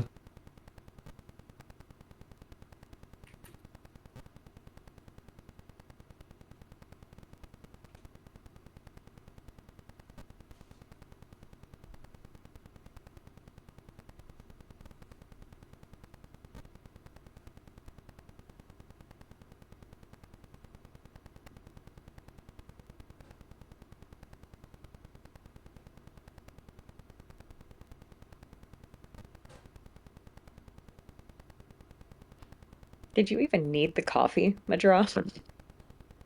it's- You jumped at this, man. listen. It's. I think. call I him out. think it's Call him out. helping. I think it's helping. Okay. Mm-hmm. Sounds like you didn't need it, man. You sounded like me when somebody is like, "Oh, hey, what was that character's name?" Oh, it's the character's name? The one in the notes? I know the notes. That's what Oh, you sound man. like right now. Listen, it's not like I've been ready for this for like a year or so now. Crazy. Not at all. Not at all. It's not like I'm playing literally my favorite character to roleplay as well. That has absolutely nothing to do with it. I love the pain. God, I man. miss this This is idiot. good shit. Yup. Masochist. Well, I can't say shit. I'm fucking fighting my wife. You Yeah. killed yourself. I That's like had a peak plan. masochism. You did not have a plan, Animus. I Your had a plan was plan. no. You had the Arthur, same plan we I had. a plan. Arthur, I just need you to have faith. I have a plan, Arthur. Nah, man, your plan is the same as your plan on fucking Friday, man. It was all, we will figure it out. That was the whole plan, buddy. And look how it turned out. Not my fault. We've been telling him to take off the gloves for forever, and you decided it's like, I'm just not gonna put on gloves. Yeah, welcome back, DM. Gloves. I left those by the wayside. What are those? I can't afford them, I'm African. Anyway, so yeah, fuck that drow lady. Nah, I'm kidding. Funny you should say that. Alright. Marcelia freezes the scene, and then she looks at you, Nerys. And she says, quite the interesting sense of friends you have.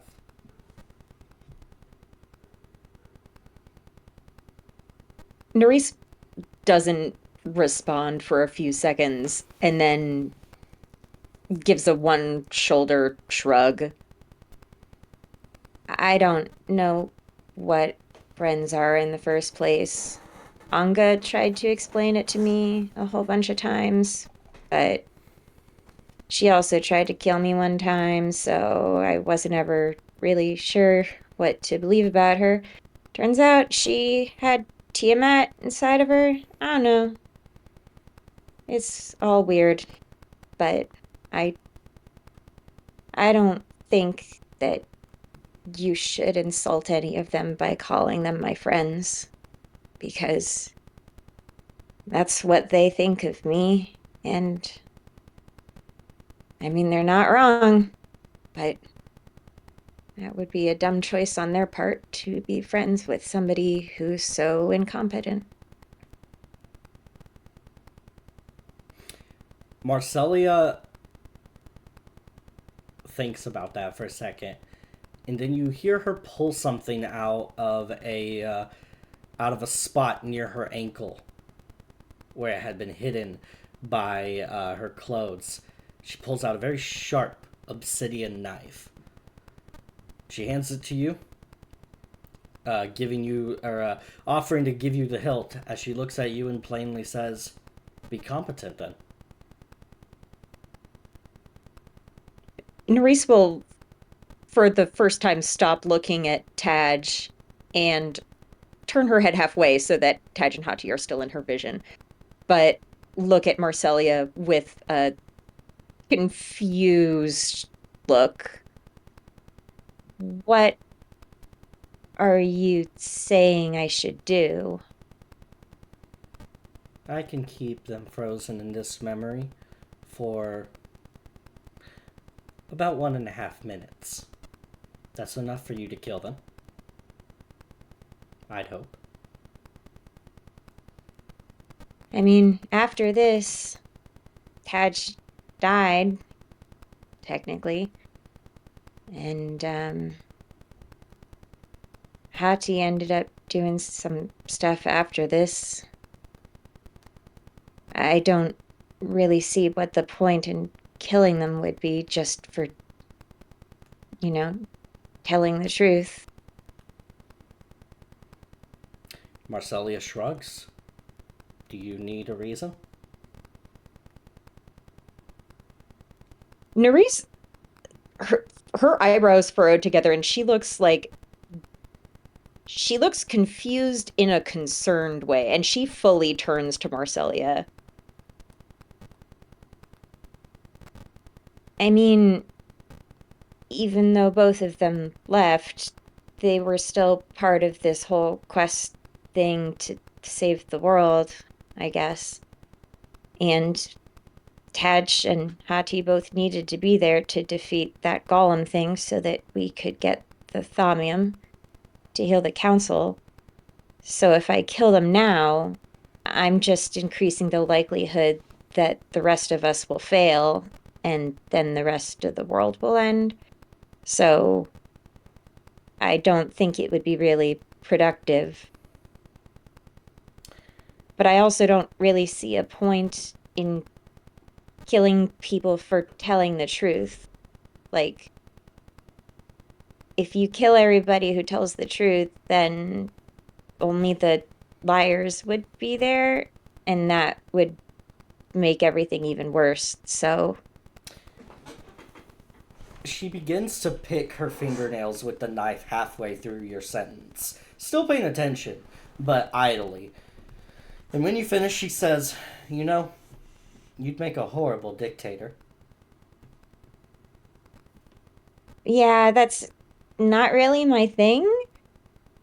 Are you like just Tempira now? Like, is Eldath not there?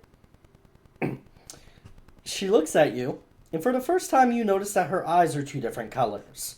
One of them is deep green and the other one is pure white. And she seems to speak with a duality in her voice as she says, they are both still here, within. Even after you rescued them, they stay here, within. Pieces of them.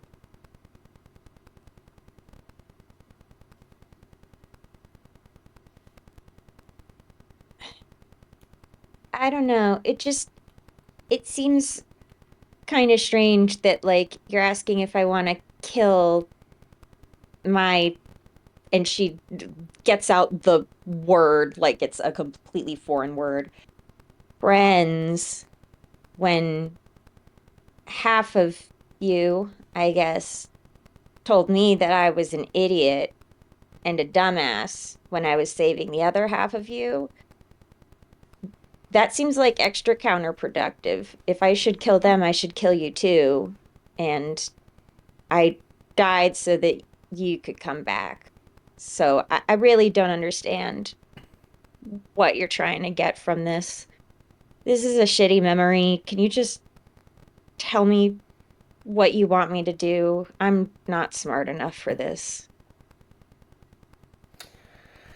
She walks over to a nearby bench and she pats the side of it, urging you to sit down.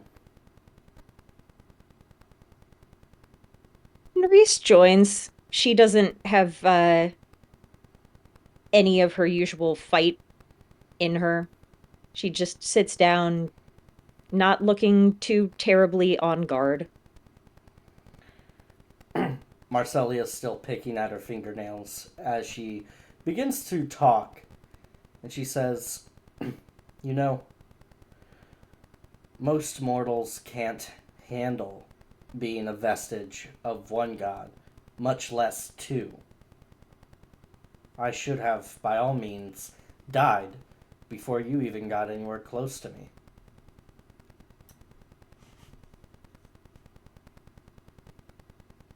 But you didn't? But I didn't. I'm not entirely sure how. But I do have a bit of a connection to them now. And I saw things when they were both within. I saw bits and pieces of their histories. The histories of gods.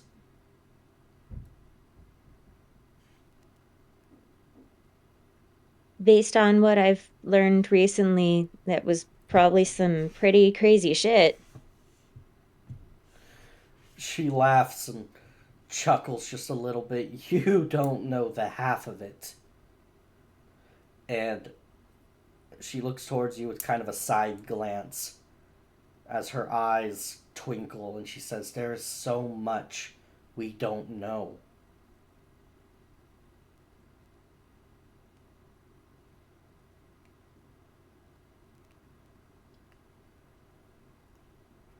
For what it's worth, once we get out of the Shadowfell, I'm gonna figure out how to get up into heaven or whatever and talk to Eldath and Tempyra and just try to figure some shit out. So, there's that.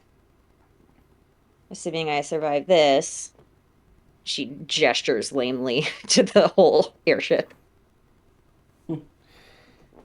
Marcelia nods at the frozen airship around you. Yeah, assuming you survive this. I thought I was gonna die before you reached in and saved my ass. I remember thinking the same thing.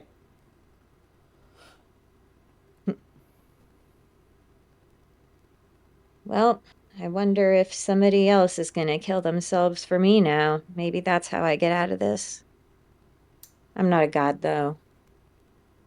But I don't think I can die. I don't know. It's all weird.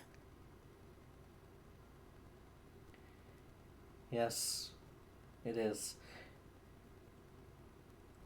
And there's a brief pause before, almost like she's trying to offer a olive branch.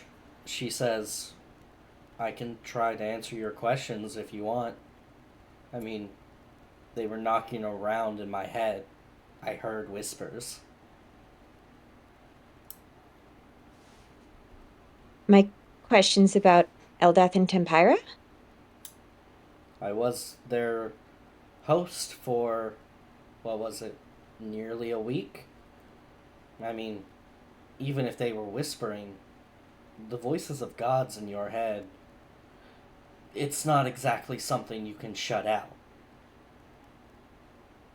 I imagine they're probably pretty loud. Yep. Tempira's really fucking loud and she's, a bitch, She drinks so so much. that doesn't surprise me at all. Imagine But it, having shot after shot and not feeling even a tiny bit of the alcohol. Any mortal would have been astounded at my abilities, but good gods.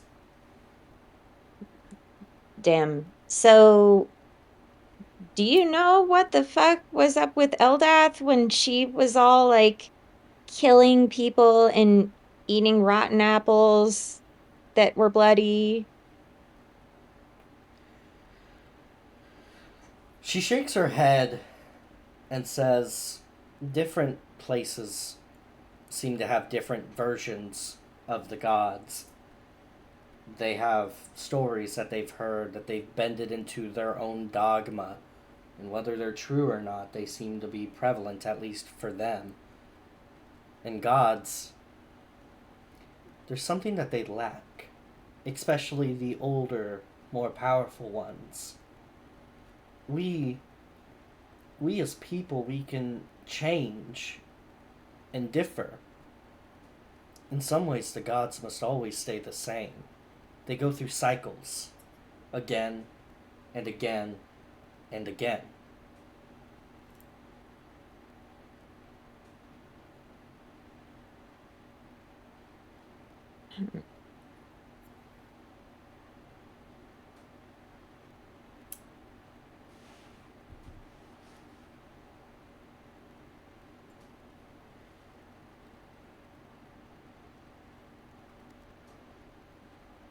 Hold on just a second. I'm trying to find one You're okay. fucking note.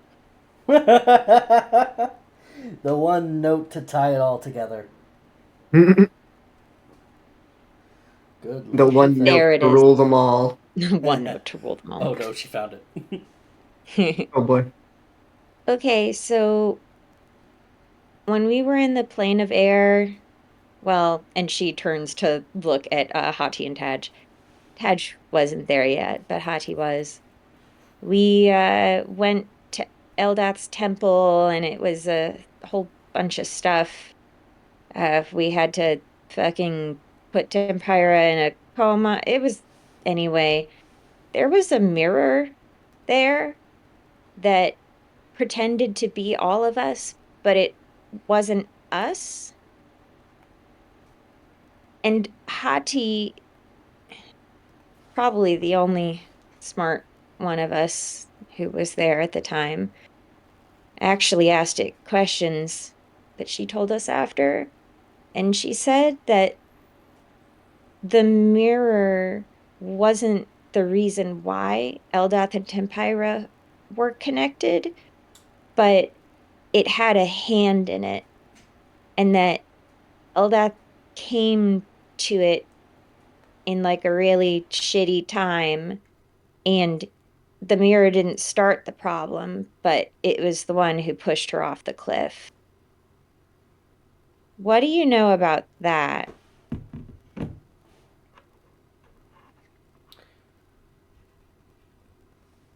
She doesn't answer for a moment, but she looks like you just slapped her.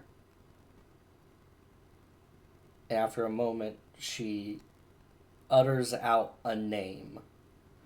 I'll put it in the side chat.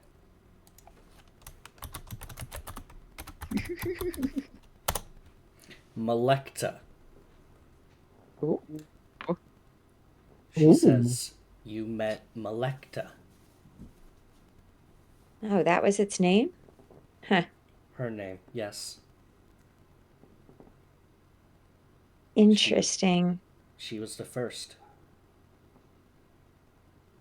The first, and for the first time in this whole scene, Nerys raises an eyebrow in question.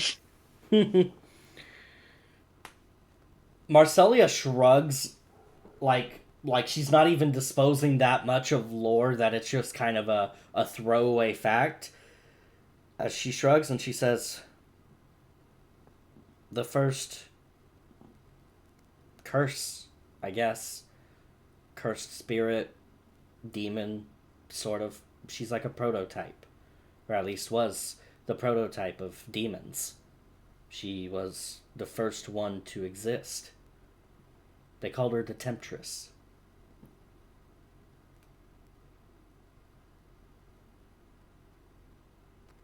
Interesting.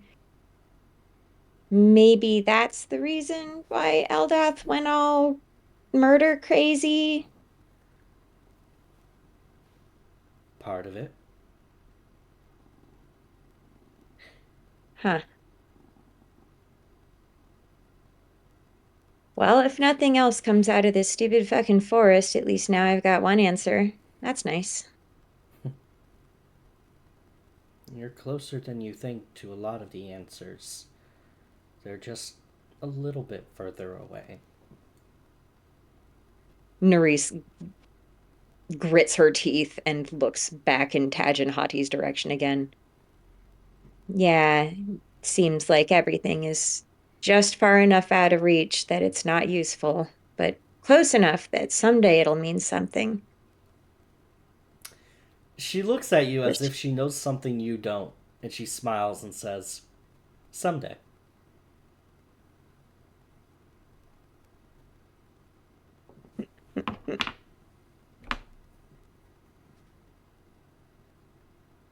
Yeah. Maybe someday.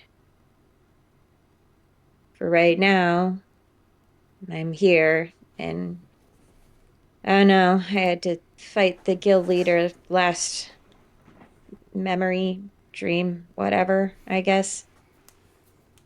Were you offering me the knife earlier because I have to kill them to get this over with, or...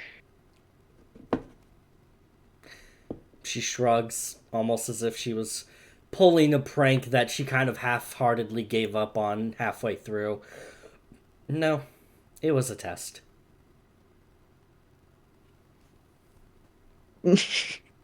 Nerys visibly deflates 15%, but keeps the neutral look on her face.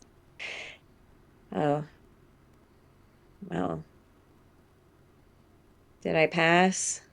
Or did I fail again? She looks at you and gives a little smile.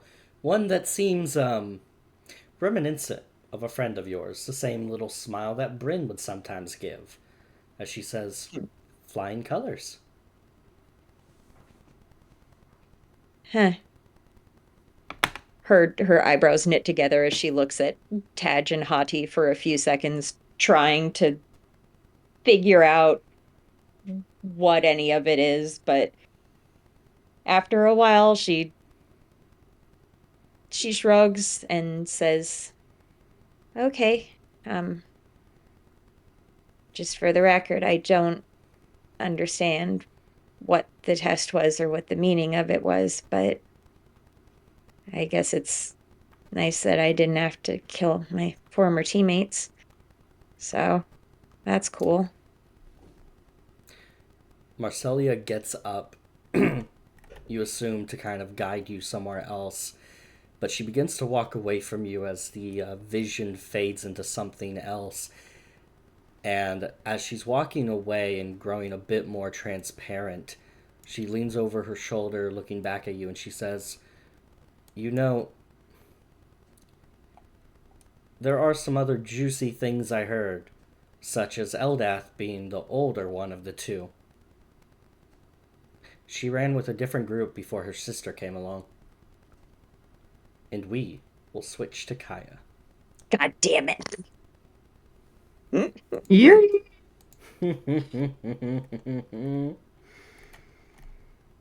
She ran with a different group before her sister came along. Yeah. That's interesting. Is it? It really is.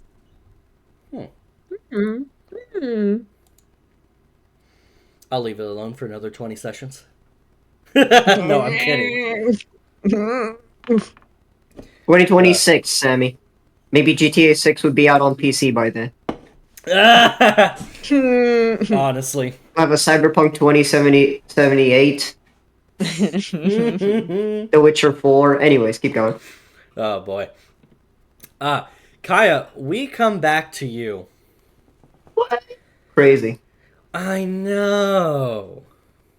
You have just been told this insane story about a dragon eating you, and you begging your mother to wipe the memory clean. And apparently, because you don't remember it, you agreed. Uh-huh. How are you doing with that realization? Something that defies logic.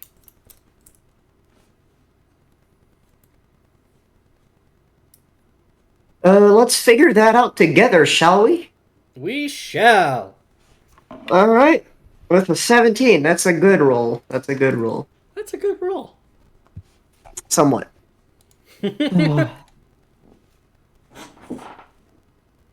She sits down on the ground, kind of like out of exhaustion, because not physically tired, but like the shock, kind of like the realization and needing to process all of that. She just fucking just falls down and just sits there. If this is true, then the situation is way worse than I anticipated. As much as I hate to even pretend to believe you, guess I have to for now. At least to get over whatever this is. Tell me, why are you doing this, Mother? What happened to you? She seems to ponder the question for a moment before she says that I stood up to some very powerful folk, and unfortunately, you don't always win your battles. But I left a little spark within my next of kin, and you seem to be nurturing it quite well. Why did my father never tell me about this? Because he didn't Why did know he to tell claim you. that you were dead of a sickness? By all accounts, he's technically right. I died from a sickness. That much he knew. Are you saying that he didn't know any better? I don't think anyone ever knows the entire story. Your father She surely gets up. didn't. She cuts her off and gets up, kind of like grabbing her from basically part of the like piece of the cloth. Then why didn't you say anything? She matches your intensity and looks at you with sad eyes as she says, "Because I was dead." You could have said something before that. You could have. Maybe things would have been different. Oh, my little owlet. I wish that things had been different. And in some ways they could have been. I gave you all the tools that I could in the time that I had.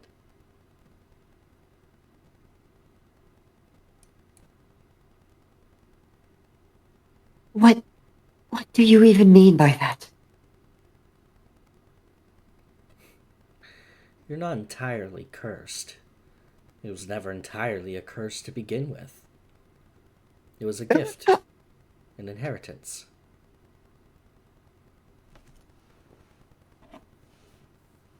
So you're saying you planned for this to happen to me? I wouldn't say planned,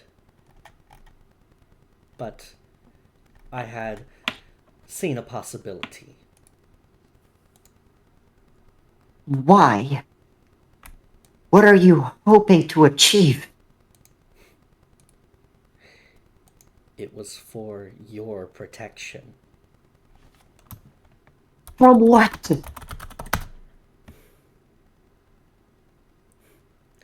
You You cannot know everything all at once. I promise you wouldn't Why want not? to anyway. Because the more you know, the more danger you will be in.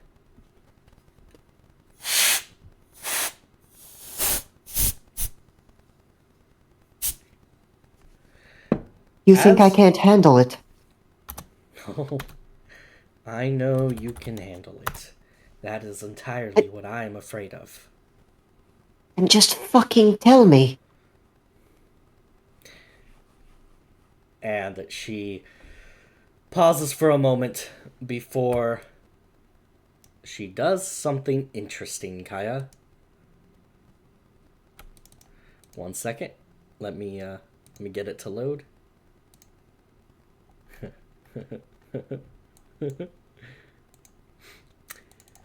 You see your mother change a tad.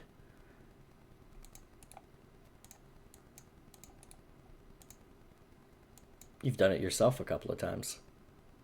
Oh, wow. My mom is trans! Oh, no! Oh, what does that mean for your Just poor like dad? their daughter. Oh, God, I have 2 dads! And Yep. a mom.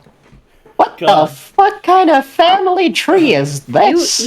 No. You have a Mrad or a Dom. Nope. All right, dude, I gotta call off. I can't be in this game Yeah, anymore. I I'm kicked her out of the call. gone. I'm No, gone. I'm No, Sammy, I'm kick sorry, me get out of here. Kick me out. Kick I'm me out. kicking you out as well, Animus. Kick me out. See you later. I'm in. What the fuck, man? What Sammy? Get out of No, here. Sammy, we have to leave. We can't play this game anymore. No, Jesus Christ. Sammy, we Get can't the play fuck this game outta here. anymore. Sammy, we Yeah. can't play this game anymore. Listen, you guys can't accept reality, and that's your problem. Not mine. Sammy, Samantha, Your mom wants to Miss cross-dress. Hekimian, I need you to shut the fuck up for like the next 2 weeks. Can do. Oh man. God. But your Yeah, you just gave her a free weekend. right. Your mother pulls a U and morphs into a different form. And that form looks at you and says in a slightly gruffer voice, "What you know, it knows. So you can quietly not learn any more at the moment."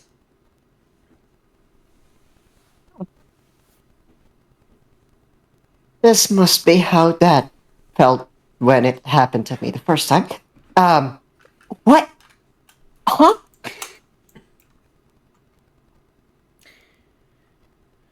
You went in search of something that would set you apart from others. The altar didn't curse you, my child. It activated you.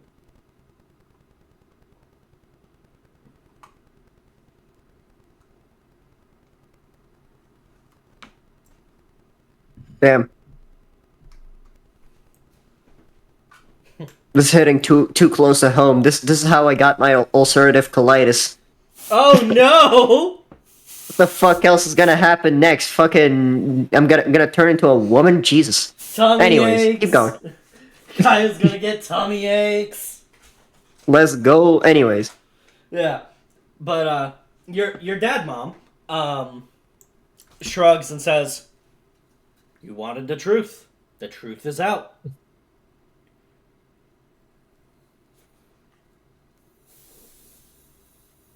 so Animus, go kill yourself. I'm trying. Just Drew, get me back to the other scene. He's right. He is. Anyways, she's just like sitting there, not knowing what to do or say about this. Like she is confused. Is like an understatement. It's not a it doesn't describe enough of whatever the fuck is going in her head right now. She is just she doesn't know what to do. For like a good 5 minutes, she's sitting there like, huh? What? Okay, hold on. No, but this doesn't makes... wait, actually, it may make... No, but like... Huh? He sits next to you, and you can tell that he's not angry with you, but he is just trying to help you understand, and kind of calmly, trying to like console you a bit. He says, "Why do you think you've been so fascinated with portals and traveling to other places and being two places at the same time? You're looking for the same energy that started this. You're a homing beacon, wanting to find the original signal." Please elaborate more. I am in no mood for riddles and slow build-ups. Long ago, one of your ancestors created an offshoot of chronomancy. Something that would allow him to be in two places at once. It morphed his form a little bit, but he was quite pleased with the results. However, he was very powerful. Jesus Christ, I will shove my foot so far up your ass. You'll be spitting out my please. toenails. Anyways, Funny. But your parent begins to tell you that your ancestor was a very powerful man, but unfortunately a very hated one too. And people began to seek him for the ability he had. And so he had to find a way to keep it quiet and sort of keep it from getting too out of control. As threatening to be like omnipresent is not something you want to let out into the general public.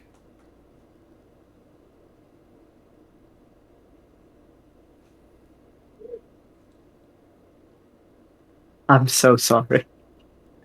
Nope, it's fine. I did this to myself. No, I did this to myself. Yeah, so, This is the draw one to explore fucking gender spectrums. oh man, I wanted to have something fresh because I get bored of characters very quickly, so I wanted to switch things up, literally, and this is what I get. This is what you get. My ancestor is a wokemancer. Also, if this is bending your character too much, I do apologize. But I Oh have an no, idea. this is perfect. This is Okay. perfect. Don't fucking apologize. This Okay. is great. This Had is to way check- better than I expected. Had to check in. I've been like, okay, I have to pause for a second because I was literally coming up with this last week while I was in Indianapolis, and I had pitched it to my friends. And it's worth noting at this point, one of my friends, Kit, is in fact trans. And so, the part that is killing me is that I heard Transmancer so many times over this last week, and it was Nice. killing me not to say anything. Nice. Gender, Mancy, dad, mom, dom. Yeah, yeah. That isn't it, Yep. if that's not what D&D is all about. Anyways. Exactly. Yeah, she just looks at her expecting, like she is expecting way more right now. She's like, please keep talking. I have absolutely no response and I will not be functional until like at least an hour from now. Understandable. He does prattle on.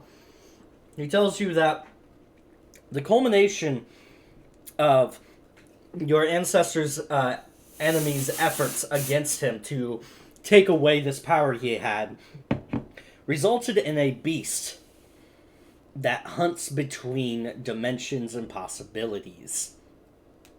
It can sniff out people who are able to do what you can, and it kills them viscerally.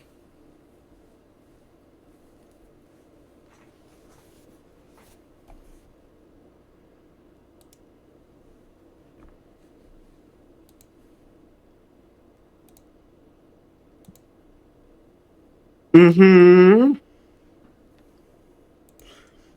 She's boy- starting to connect dots, but she's still, like, expecting more. The boy version of your mother kind of just shrugs. You get the sense Mhm. that he has some characteristics that actually kind of remind you of your actual dad, and he shrugs. The beast has been hunting us for as long as we've been able to do this. It is by the grace of the gods above that we have managed to survive this long. And I had thought perhaps when I met your father that I would be able to survive for slightly longer, but I was not. And when I saw that the end had been coming, I had to protect and hide you away, which meant you couldn't use your ability until I was absolutely sure that you would be on a path that would lead you to protection and a group that could possibly help keep you alive.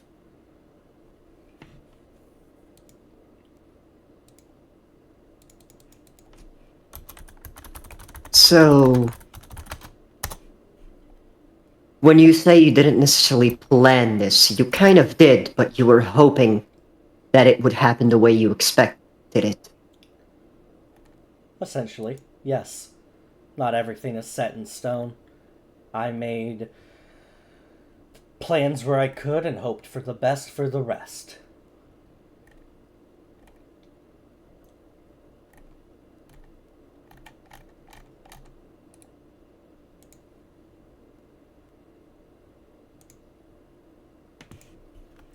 Okay. That's a lot A to lot handle. to take in. Yep. I apologize, but I suppose it is time you knew, and you did want this. Listen, I don't need you apologizing right now. What next? What am I supposed to do? How can we fight this beast? Well, that is a little bit where my ability to help falters. Because if I knew exactly how to fight the beast, I wouldn't be dead.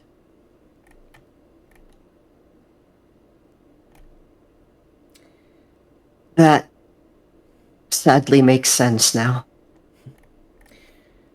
You see, I had planned to protect you, and I did. But I had cut it a tad bit too close. 2 nights after I had put you into this protective seal that allowed you to stay mostly one person until you broke it.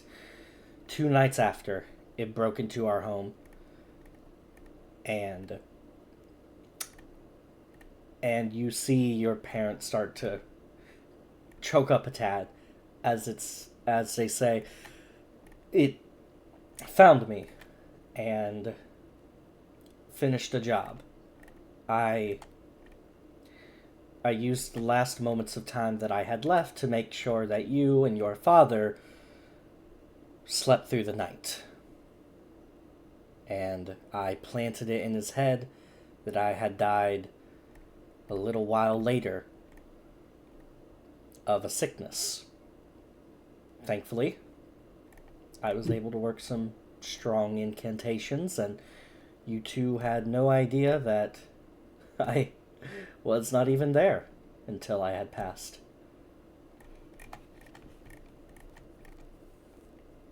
I see. Tell me. I need to know.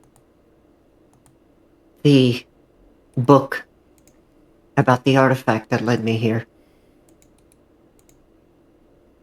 You fabricated that?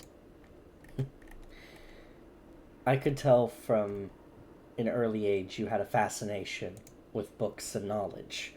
It's partly your birthright acting within you. And when I could tell that that was going to be a driving force for you, I hid the activator as a book because I knew eventually you would sniff it out.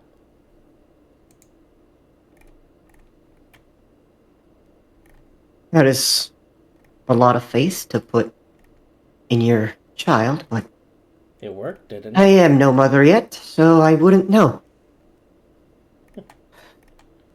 You played along, even if you didn't know.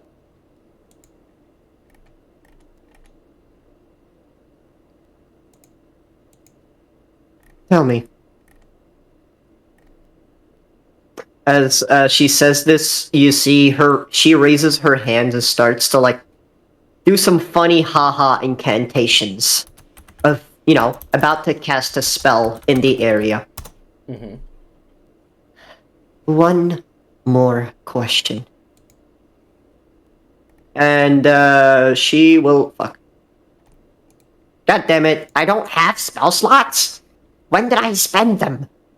This is You ain't got gay. no spells. This is gay. You can go Alright, ahead never and mind. cast She it. doesn't cast it. Like your mom. Can I? Okay. Yep. Awesome. Awesome. Alright, Yeah. so So go ahead. I was saying, she casts funny haha Zone of Truth. Nate, can I trust you? She takes a moment before responding, and then she says, "Yes, you can. And I urge you to do so." Can you turn back to your original form? And she wordlessly does so.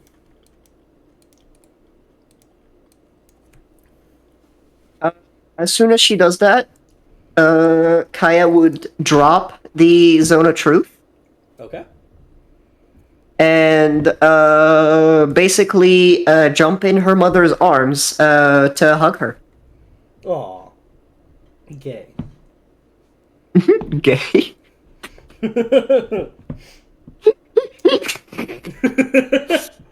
Oh, man. Ah, yes. Hugging your parents is gay now. Add it to the list, boys. Let's But- go. It is at this point that I want you to help me tell the story a little bit, Madra. I am going to offer you a couple of pictures, and I want you to pick which one is the dimensional beast that hunts your family for generations. Oh. I get to They're pick this- my murderer. They're in Let's the side go. Okay, so the first one is a dog, so no. The second one is a man, so probably. And this one is a what the fuck even is this? Yep. So okay, as I'm about to be the most sexist son of a bitch in history. The first one is a dog, so that's immediately a no. I wouldn't want a dog to be my arch nemesis. The third one is too biblically accurate. I feel like you could use it for something bigger. Fair.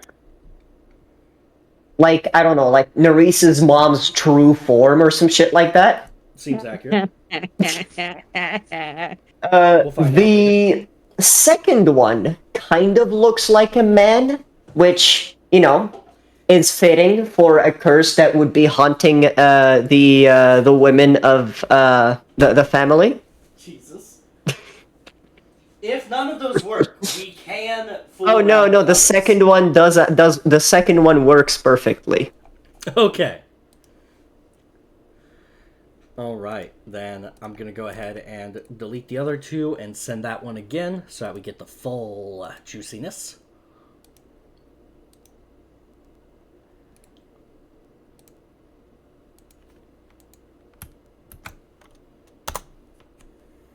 Ta fucking da. That's the beast that killed your mom.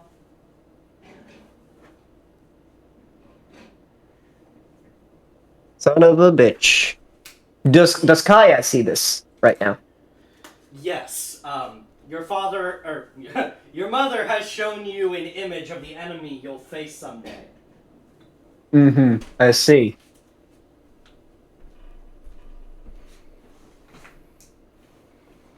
Hmm. Hmm. Hmm. Okay. I'll keep my guard up. Now, is it, and kind of like she turns back at the, is it like the body of Maelkai, is it like still dead? No, it has healed itself. Okay. She turns back at that bot and looks at that form. It has to do with this or that appearance.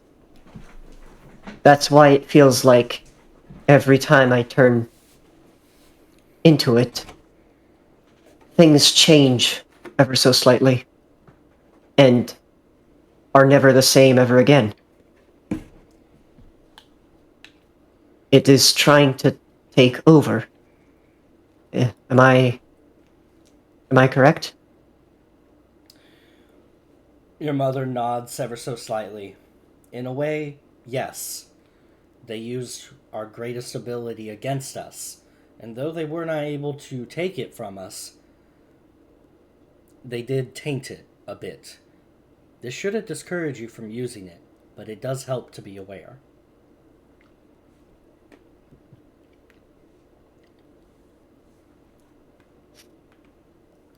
Sorry, I just looked at Rick's message.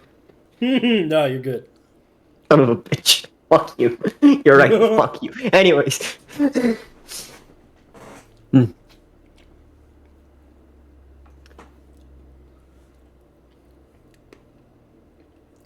Where is the exit? I need to go find the others. Your mother begins to say, but then she fades away, as does the other version of you. And Marcelia looks towards you, and then is replaced by Sectus, this old man that you don't really know all that well. But he adjusts his bifocals, looking at you with an appraising look, and says, I think it's about time we moved on, yes. Is this the end of it? Was this the test? No. So what the fuck was this? A warning.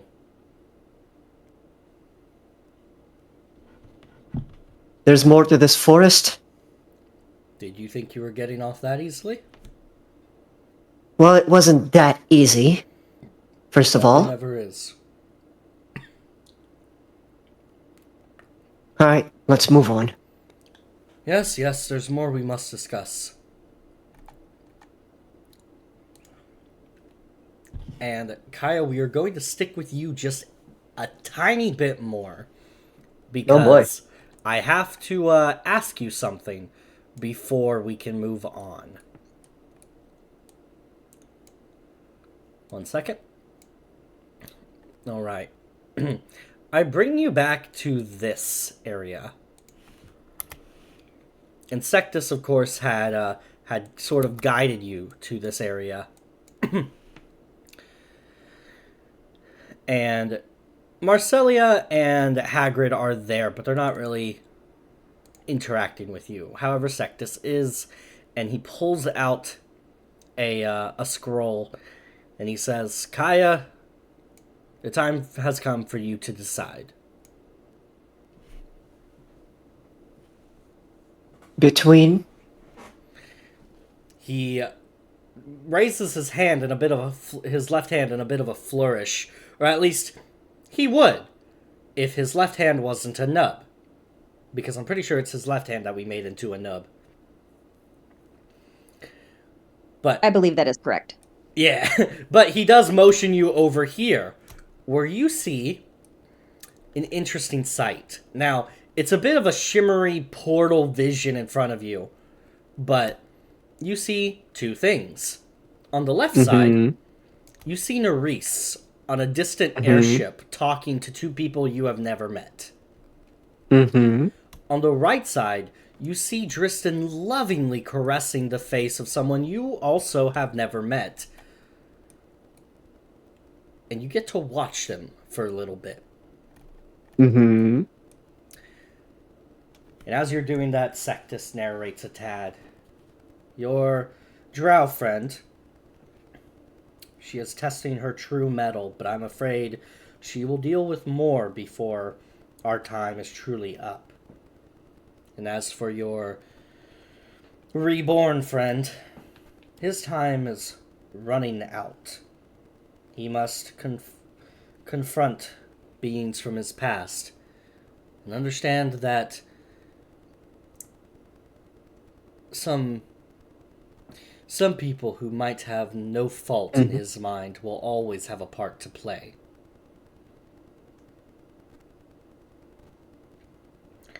Do you mind if I ask you a question? You may. Actually, I'll ask the DM a question before she says anything. Uh-huh. Does Kaya see that this bitch and potentially this like, these people are also appearing in Nerys and Dristan's, like, visions? Yes. Okay. And they're also standing here at the same time? Uh-huh. She turns around. You are not who you claim to be. I do not know who you people are, but my friends seem to recognize you. At least at first sight, but what is your nature? What are you? He looks at you and he says, I am old. When I came to be, a lot of the descriptors for what I could be hadn't really been invented yet. And he adjusts his glasses and says, "You know what? Perhaps I was a bit too rash in adopting these forms. I do apologize. Yours was a bit harder to reach due to your condition.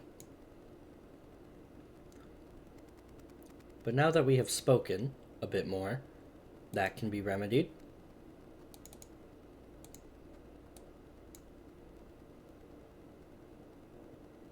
Really?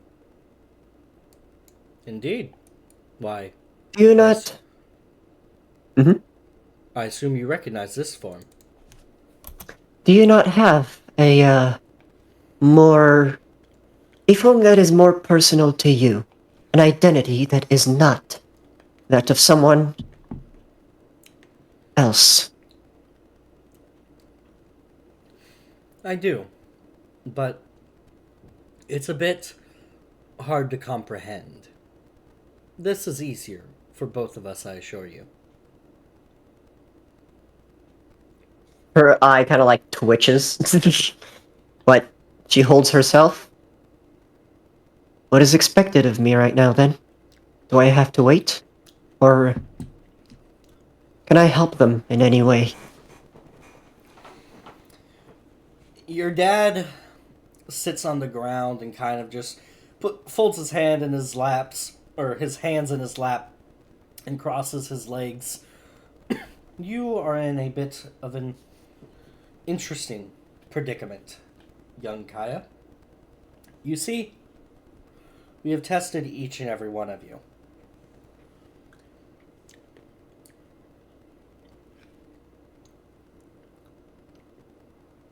And And you passed. Simply put, you have passed.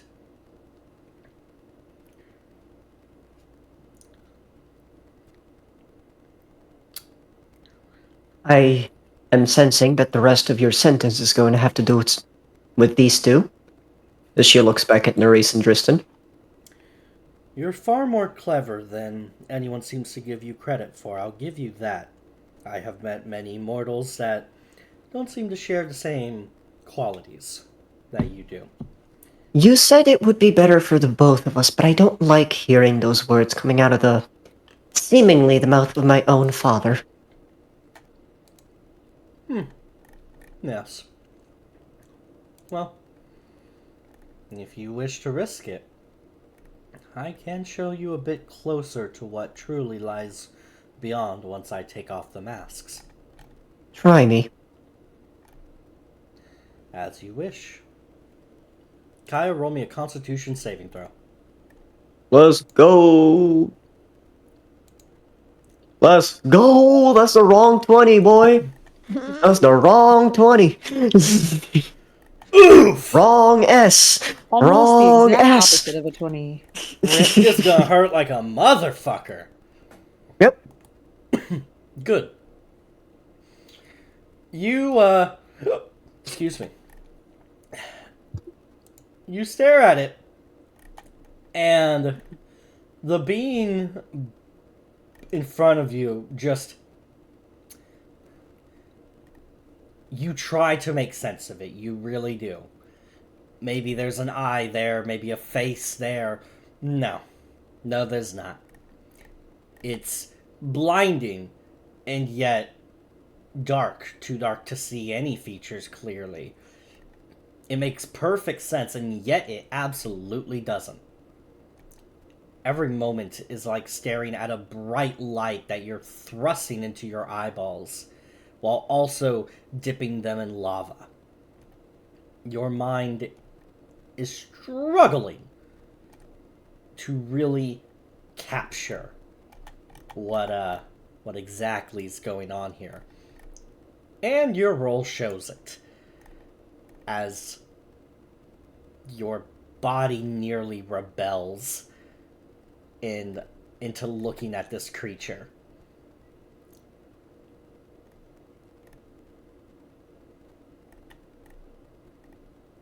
It is.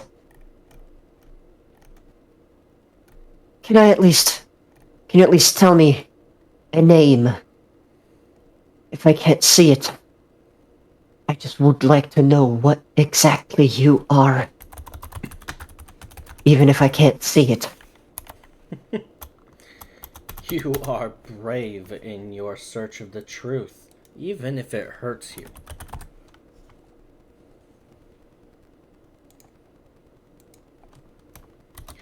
I will give you a name, if it will please you.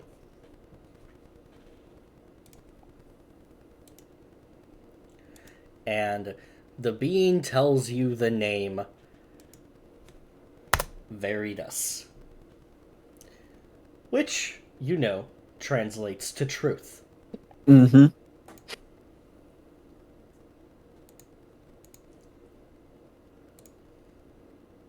That's quite pretentious, And but accurate. I think I get the gist of it.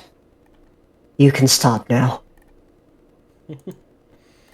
Alright. And he puts a mask back on.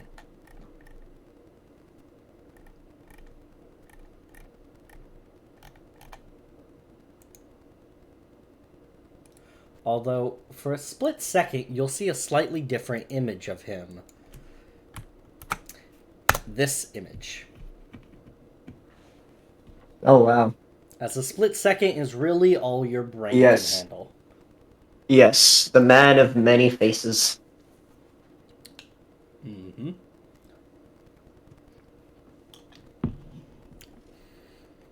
But he adopts the form of your father once again. Before he leaves you with something that I will allow to sink into you and torture you while I torture your friends, Madraw. Mm-hmm. As he shrugs and says, now that we have gotten the pleasantries out of the way, as I said, you have passed. And now you face a choice. Your friends have failed. Plain and simple, and no lie to be told. They have both failed. You may pick one to walk out of this forest alive with you. Only one. Oh. I see. And with that, Nerys and Dristan, which one of you want to suffer? First, I should add.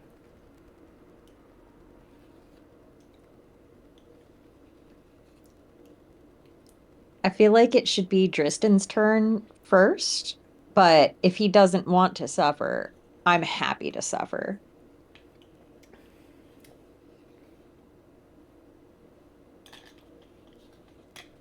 That's fair. Tristan, any strong thoughts? I heard Nerys is gonna have trauma today. I didn't see it yet. Just one thing, guys. Before we go to the torture, I just have this I want to share. It's in the Foundry side chat.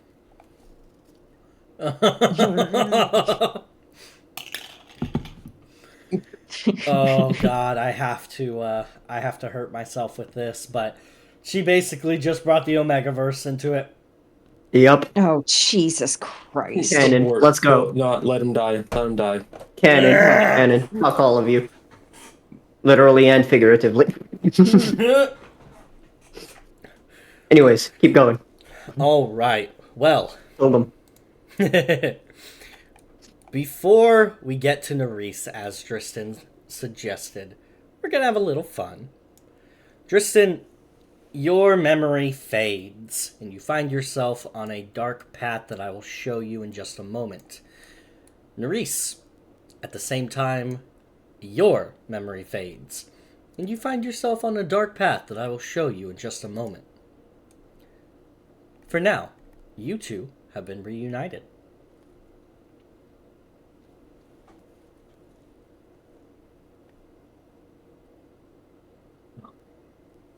Huh.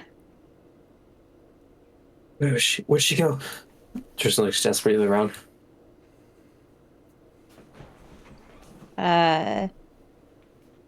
Well, my memory just disappeared, so I'm assuming whoever was in your memory is also gone.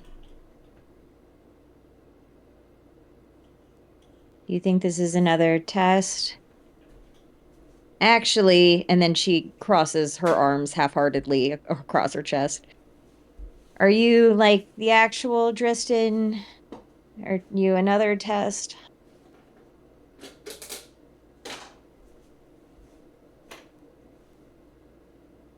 This was a test I believe we already failed.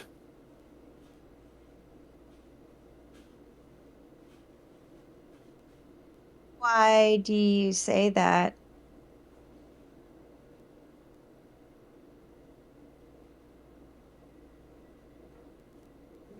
It was disguised by hope, thinking I can make a difference again.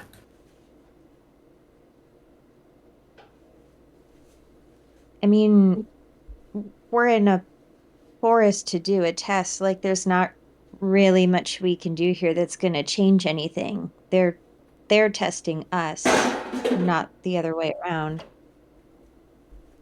You can probably still do stuff out of the forest if we get out.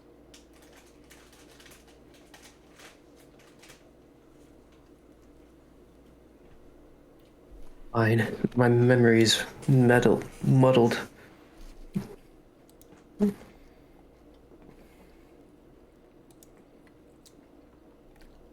What of you? What did you face?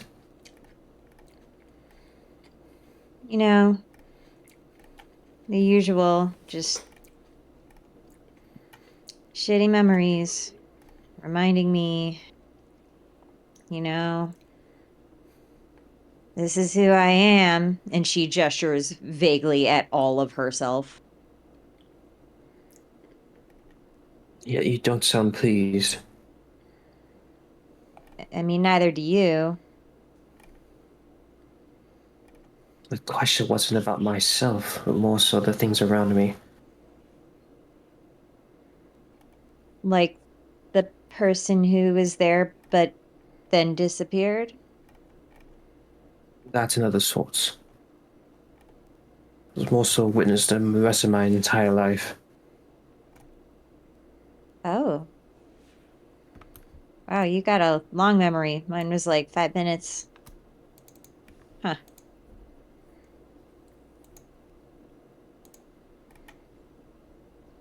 Well, what do you think we're doing here? And she gestures vaguely around.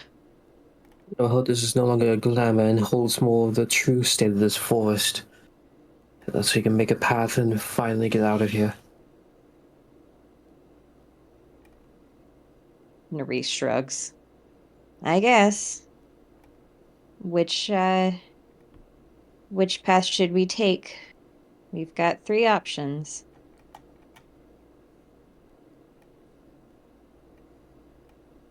I mean, as though you've come from two. That only leaves the one that hasn't been shown.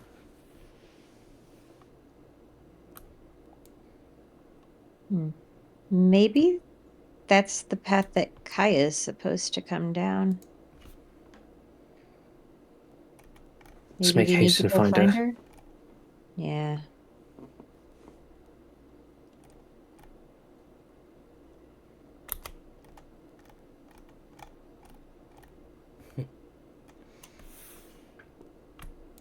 They go down the path. Good.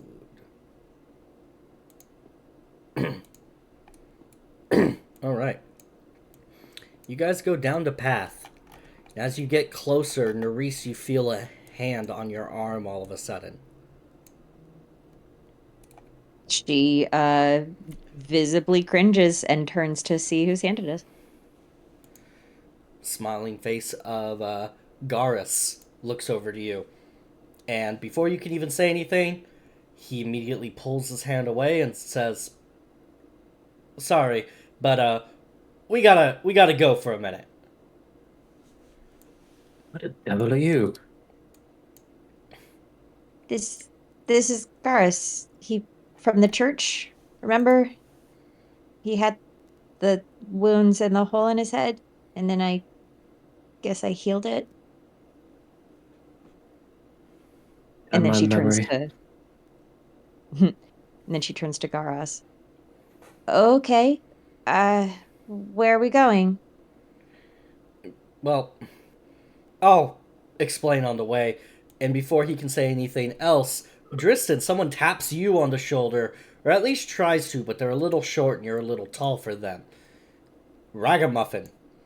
Or Rigamuff, yeah. Rigamuff grabs you and just says, "Alright, we gotta go." Why the hell are you here? Okay, no time for friendly spirits. Got it. Fuck off, Rigamuff. Got it. Anyway, come on, Metal Man.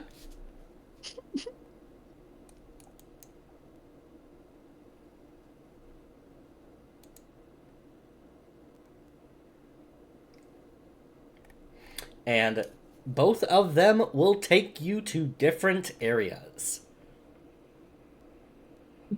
Wait. Why are we going separate? Let us walk together. No can do. No can do. Nerisse, make sure you find her. I'll do my best. This is probably just another test. It's probably fine. Just beware of whoever you meet. I mean, I'm pretty wary of most people that I meet, but okay. Well, be And, very fooled.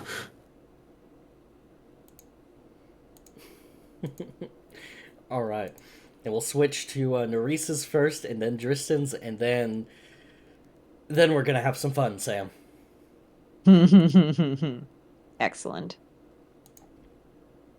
Garrus pulls you somewhere that you have never seen before. Oh, Yeah. what's this? Best place I could do at short notice. I saw that you might need a reprieve, and so I was able to snag you and at least get somewhere to the left. Nerisse has been looking around the room ever since they got in, but after she completes her rotation, she looks at Garrus, and then gets a bit more of her usual, curious expression, and she says, "Okay, you're right, but why are you even here? Didn't you get to go to the afterlife?" He grins sheepishly and says, "Well, technically, I got the chance to." you, did, did you decide to stay? Well, and like he adopts sort of a mocking like a mocking stance, like he's reading from a holy scripture that he knows is full of shit, and he says, technically, a spirit isn't allowed to just not go to the afterlife, according to Kelly's laws. But if you're accidentally being trapped against your will, probably, into someone's ghost trinket that you may or may not have used a little bit of sleight of hand after she restored you, then, loopholes. Oh, Is shit, that man. And she looks down at the at the soul trinket like on her belt. It And is she's at like, this time, yeah. mhm. It is at this time I remind you, Sam, that after you had saved Garas, at one point near the end of session, you had one more trinket than you technically should Mhm. have. Yup. Narice just thought it was the dog. She thought it was the Grim. Mm-hmm. Little sleight of Huh. hand. Yup. Yup. Yeah, she just looks down at the trinket and then at Garas and then down at the trinket and then at Garas and she's just like, oh, I mean, I if yeah, as long as that's what you wanted to do, yeah, sure. He grins and says, relax. I have a way to cut myself loose when I damn well please. Okay. Yeah, I mean, as long as it's your choice, then I guess that's one way to get around Kellenforce rules. I don't think he'll be happy about it, but like, What's he going to hey, do? Kill me? that's she lets out like a laugh of somebody who can't laugh, just like a kind of like a sharp barking kind of a noise. I guess that's one way to put it. I mean, I figured you'd been like trapped in that church for like 400 years. I figured you would be down for that whole like eternal rest slumber thing, but I mean, you do you, man. Boring. Boring a lot of it. So I did what I wanted. Huh. Okay. So, and she looks briefly around the room again. So you brought me here so that I could just like chill out and, you know, just chill, I guess, away from all the shit. Yeah, I couldn't really do much, and too much would get that bastard's attention, so I did this instead. The forest can't see you at the moment. That's cool. Yeah, this and she just casually walks around and, looks it casually inspects everything as she goes. Yeah, this is definitely a lot better than realizing that one of my former teammates was, I guess, so mad at me, or I was so incompetent that he felt like he was betrayed by me. This is a lot better than remembering that, so I appreciate it, man. This is cool. What is this place?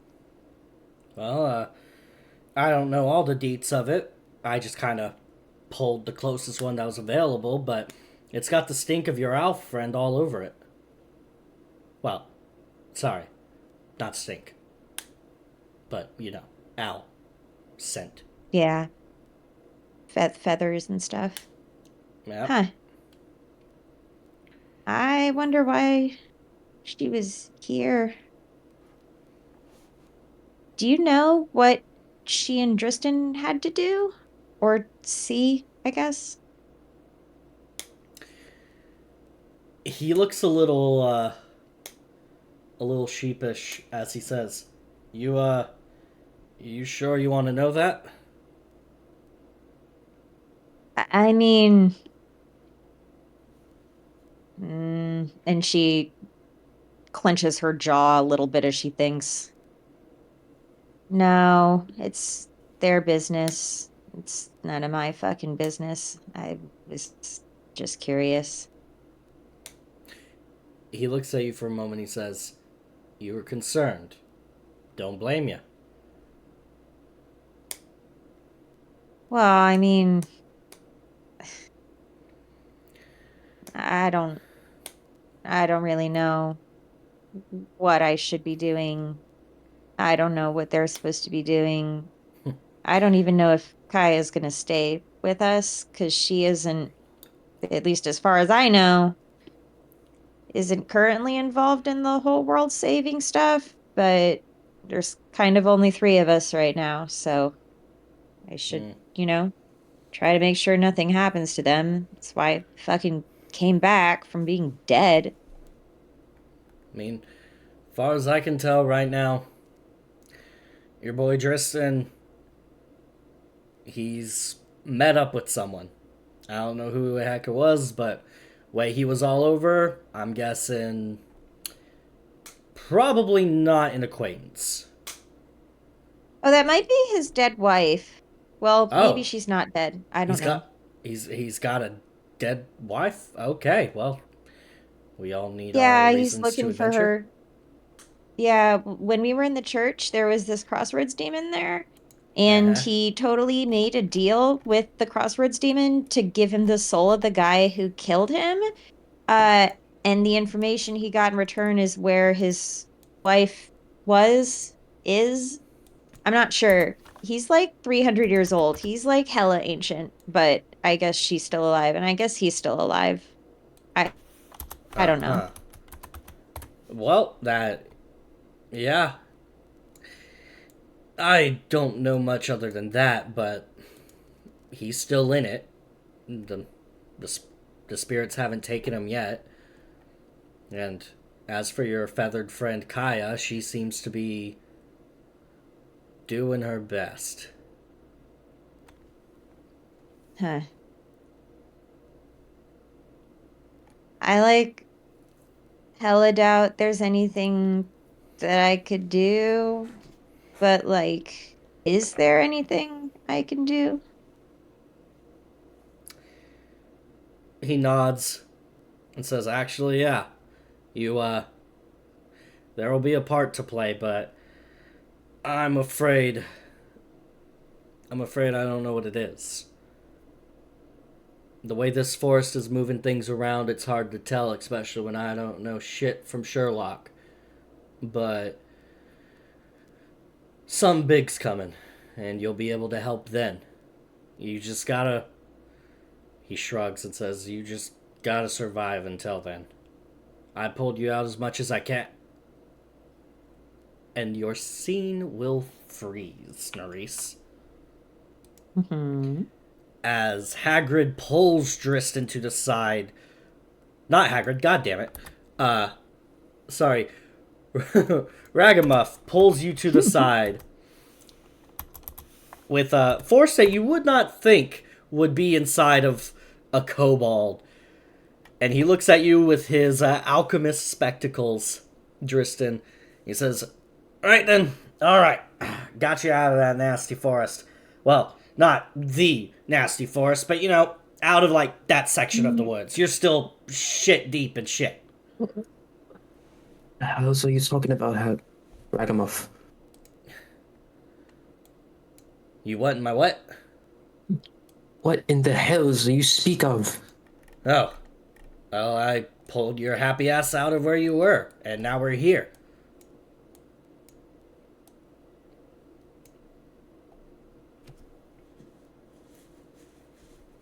What's more, why separate? Why couldn't we stick together? Because I can pull one of you out, I can't pull both of you. A, you're heavy. And B, if I sneak around too much, that damn spirit is gonna see, and then I won't be able to do a damn thing. Dodo, why are you here? Shouldn't you be with your companions? Eh, potato, potato. Listen, I'm on leave. But That's not important. What's important is that you get a moment to rest. This forest is about to throw something big at you. I don't know what it is, but get your shit together.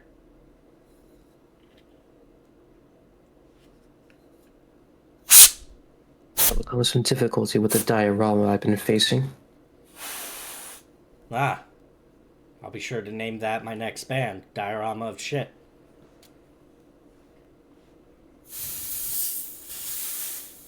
What is this thing, Ragamuff? What do you speak of? The spirit that controls the forest. It's about to prepare one final hurrah for all of your asses. And well,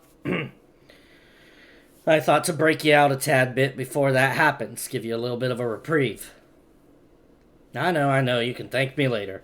I prefer chocolates. I have none to treat you with, but more or less. What does the spirit want? A test of might? Wits? It seems to be going for all of them. A coup de grace to see how worthy you truly are. I don't know what it's going to throw at you, but I know it's going to be a hell of a ride. And at the last moment, there might be a bit of a twist.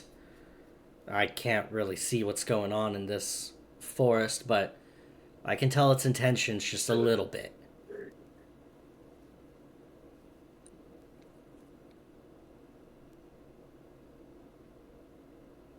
Lots of ways.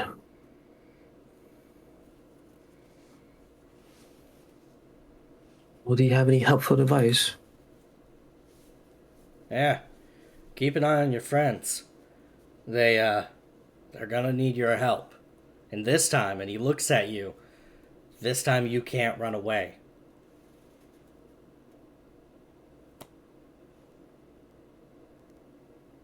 Little places to go.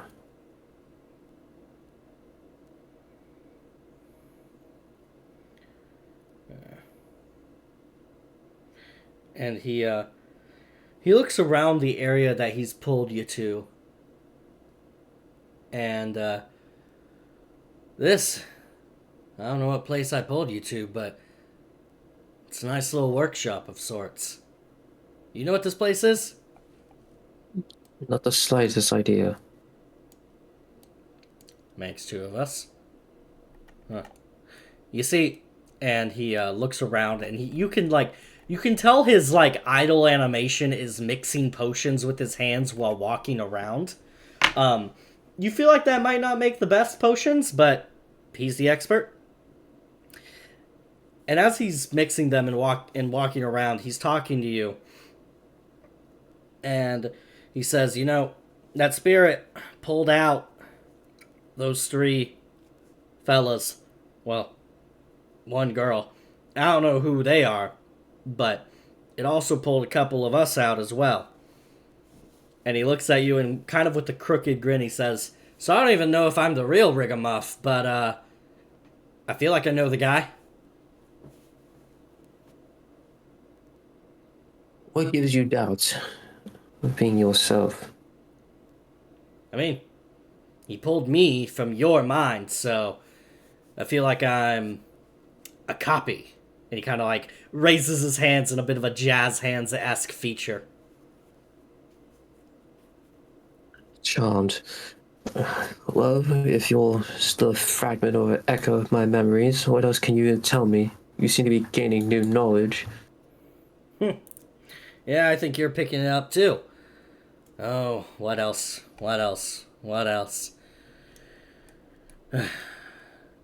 After this forest, you're going straight to the Queen, I think. Tis the idea. Yeah. And he like whirls around and he points at you with a clawed finger and he says, and another thing. You gotta get a handle on yourself.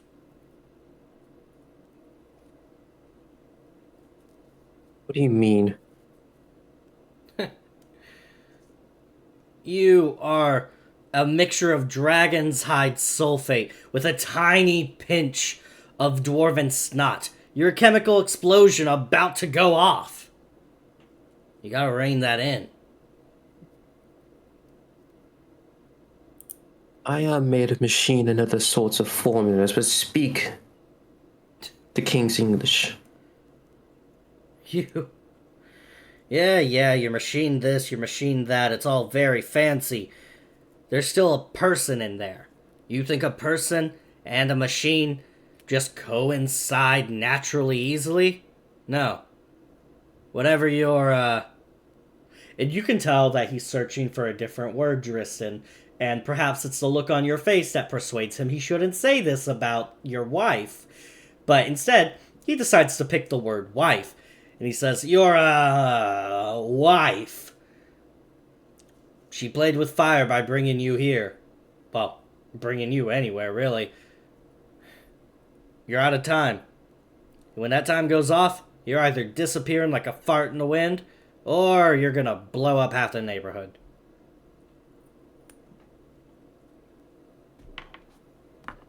Dramatic exit. Yeah. You're gonna take everyone else with you.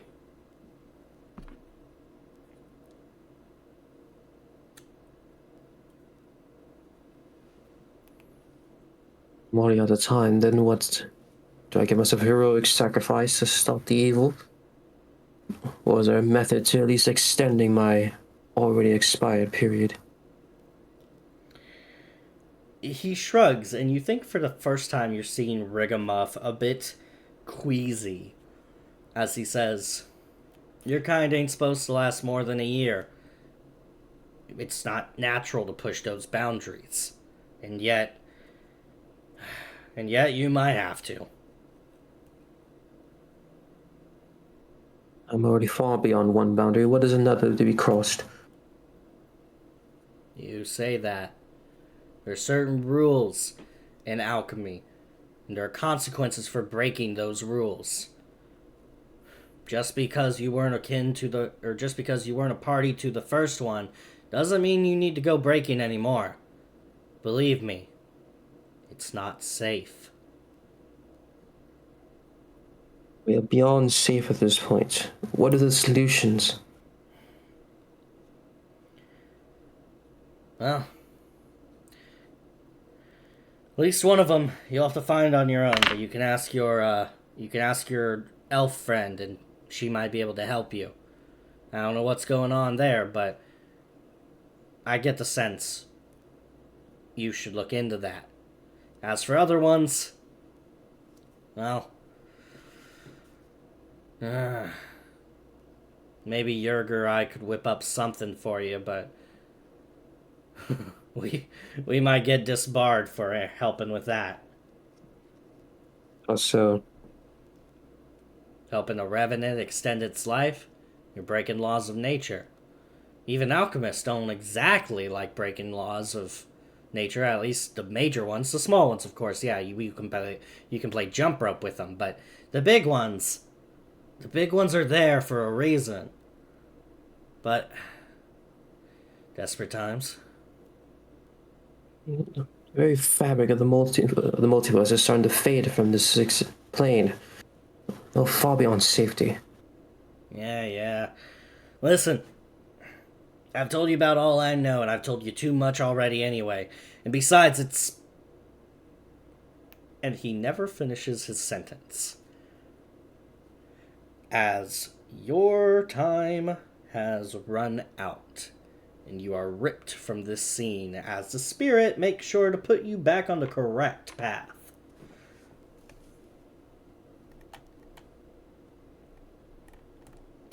What that path is, we will eventually find out. Nerys, we come back to you. Yeah. As Garrus had paused at the same time, and right before he paused, he said that something wasn't exactly right. And then you are brought back somewhere else. Now, of course, you know this place. Oh. Home Sweet Pineapple.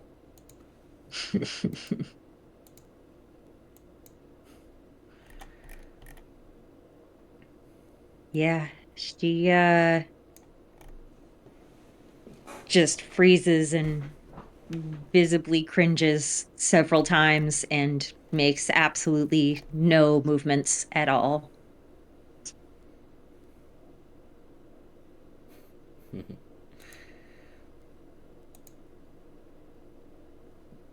Everything seems to be as you remember it. The guards on the posts, walking around, constantly checking the area, and you can already see the lights from within.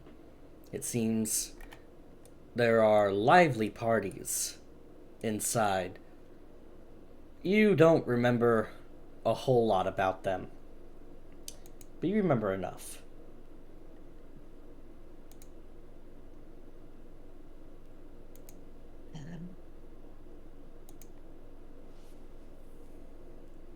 Would Nerisse know a way to get to her room from where she is now that wouldn't involve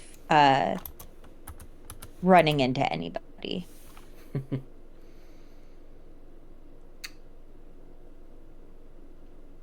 Yes. It would be difficult, but you think you could reach it. Well, anything would be better than running into literally any person on this estate. So she would try her very best to go to her room without being seen. And yep, that is what Fair. she would try to do. All right. So, I would like a stealth check from you. Okay.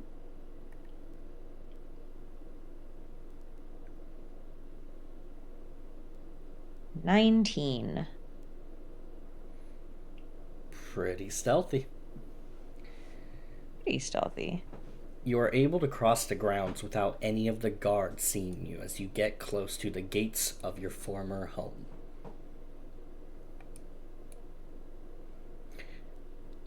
As you move closer, I would like you to roll a perception check. God.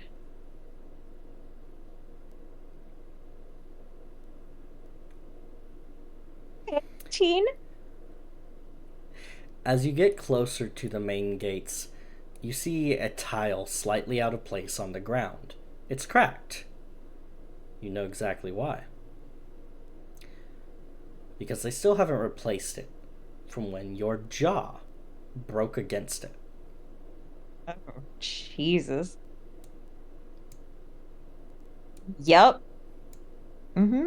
She just stares at that for several seconds and then unconsciously massages her jaw and then moves down to massage the her lower left arm where that big gnarly scar is. The scar seems to pulse with a dull remembrance of from which it came.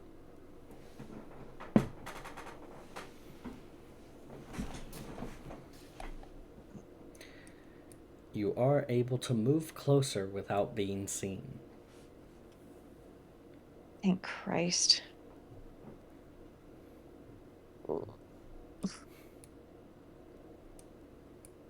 She's trying so hard to be stealthy, but she is so visibly uncomfortable right now.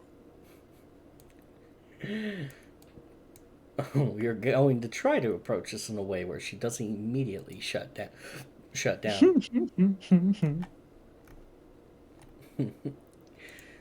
But excuse me. As you sneak your way around, you do eventually get to a room. One that you recognize. And the thing about it, Nerisse, possibly a slap in the face, is that it's fancy. Because this was a room that you had when you were still one of them. Oof. Which, at this point, you're not entirely sure is a good thing or a bad thing seeing this room. But let me show you what it looks like. Good God, it's such a big room. I think I have Hey, to turn man, the rich grid people size to gonna rich. 300. Yeah, there we go. Ta-da.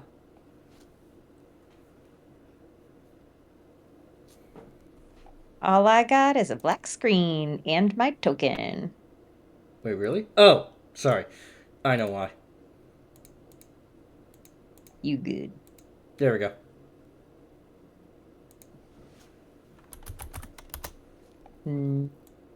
Nope. Nothing? Let me log out and then back in real quick. I was gonna say, now it should actually be showing something. Come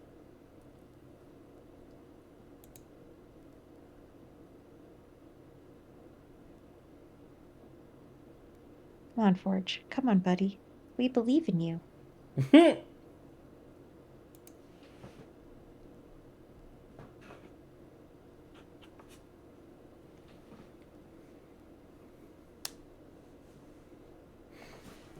We'll give that a sec to load. Yep.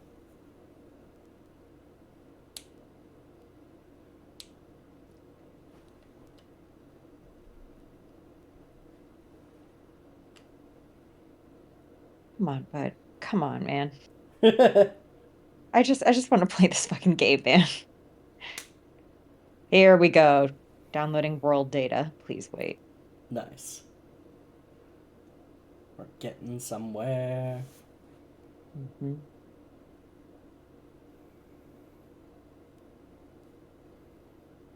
Is it showing for all the other players? Yeah, I can see it. Okay, cool.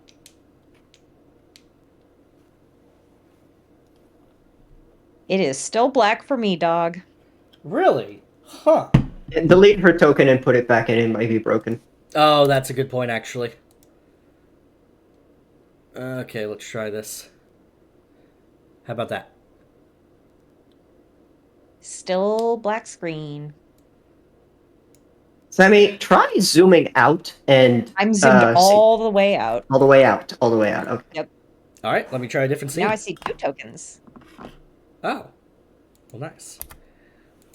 Nope, now there's 1. Okay, let's try this one instead. I don't know. Turn on global illumination or some shit. I did. Token vision is still on. No token vision should be off. Check if it's actually off. And if it is, then that's actually weird. Yeah. All right. Let's try this one.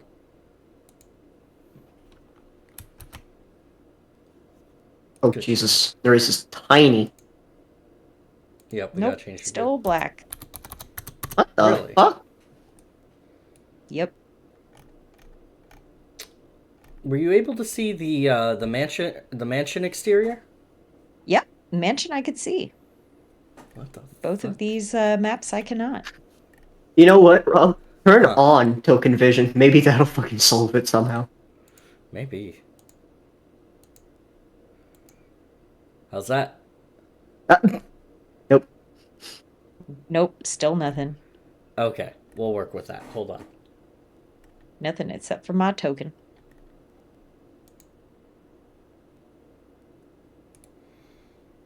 All right.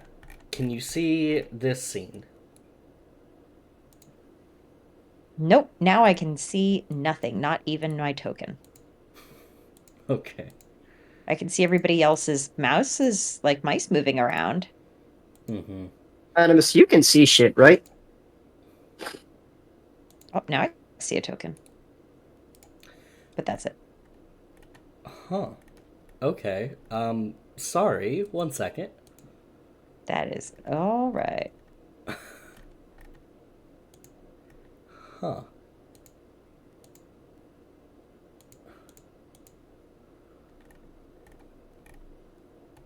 Okay. No, they shouldn't be corrupted.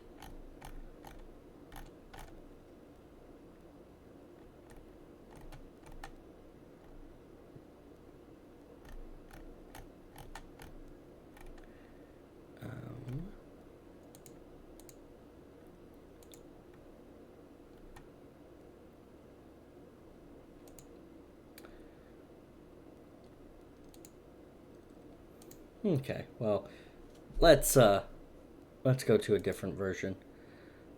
Yeah. Maybe the Or you could ballroom would work just for you. put the map like in the side chat. Yeah, but that's not the same. Mhm. Oh god, this scene I could do some damage with. Oh, yep, that one's gonna hurt. We're gonna do this. Uh-oh. Alright. Is this scene loading for you? Oh, wow. Nope. No. Oh, yes. You can see? Yes. Okay. Yes, I can. Can you move your token? Yeah. Okay, then I'm sorry. You're in for a world of hurt. Um, because we can't access your bedroom, I'm gonna set that aside for now and say that as soon as you opened the door to your bedroom, unfortunately, you opened the door to somewhere else. That is perfectly fine. Hurt me. Okay.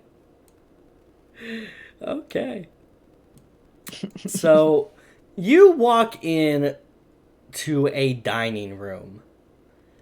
A large, intricate one, really probably more shabby by your parents' standards, but there is like 7 of them in the mansion, so this is probably the more casual one, you know? Mm-hmm. The other ones are currently being renovated. Exactly.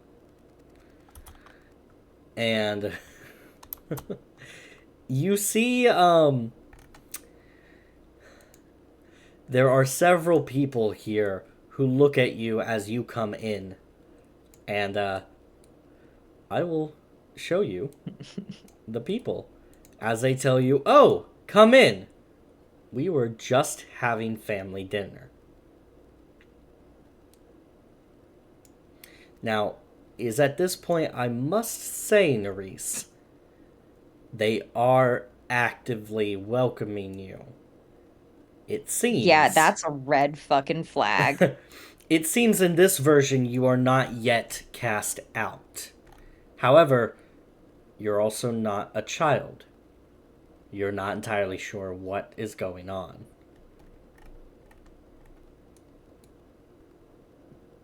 Oof. Can you tell me who is doing the welcoming?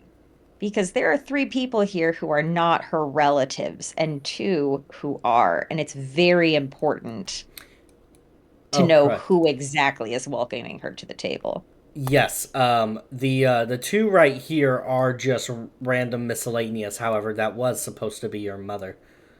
Ah, not Trinity. I was like, Yeah, Trinity's here? What the fuck? there we go. Ah, ugly. Perfect. Ugh. Ah, yes, she was right next to Shadow Demon in my monsters folder. Fitting. Very. It is Pavo who welcomes you. Mm, mm, mm, mm, mm, mm, mm, mm, mm.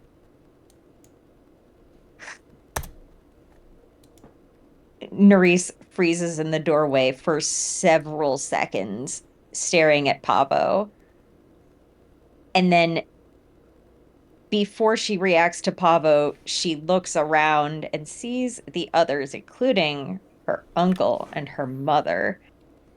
And she gapes at them like a fish out of water.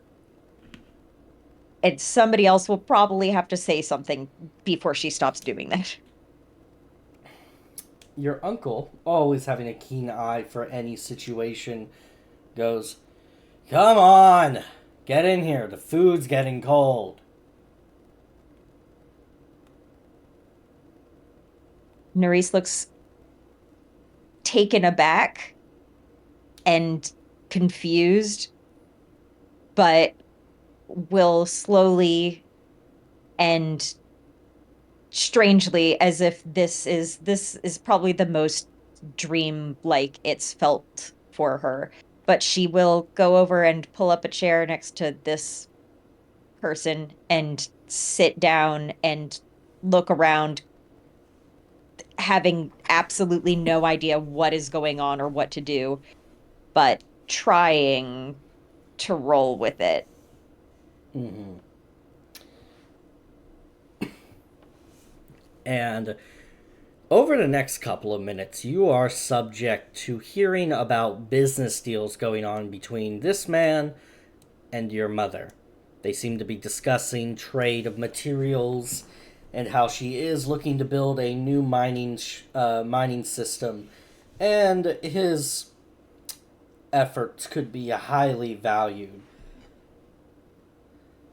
And Pavo at one point, like, pipes up and says, "Oh yeah, we could use a new system to navigate how many reserves we have made recently. We do really need to be selling those, at least somewhat, by the way.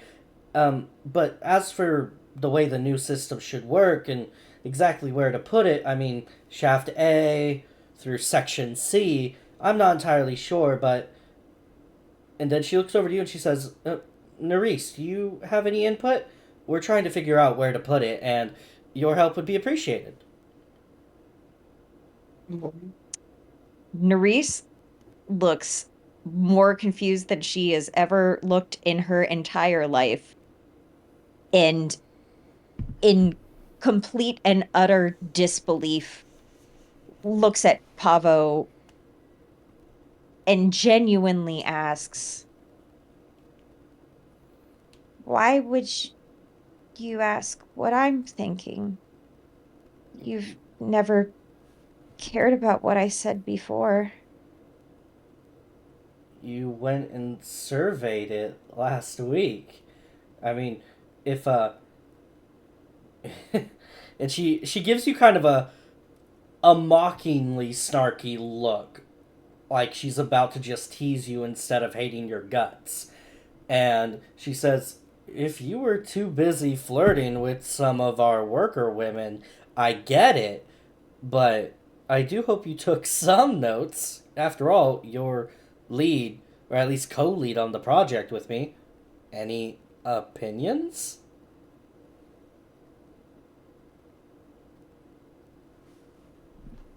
She moves her mouth several times, starting to say things, but unable to form any real words. And she eventually gets out, still like she has not looked away from Pavo for a moment, and her eyebrows just get more and more furrowed together.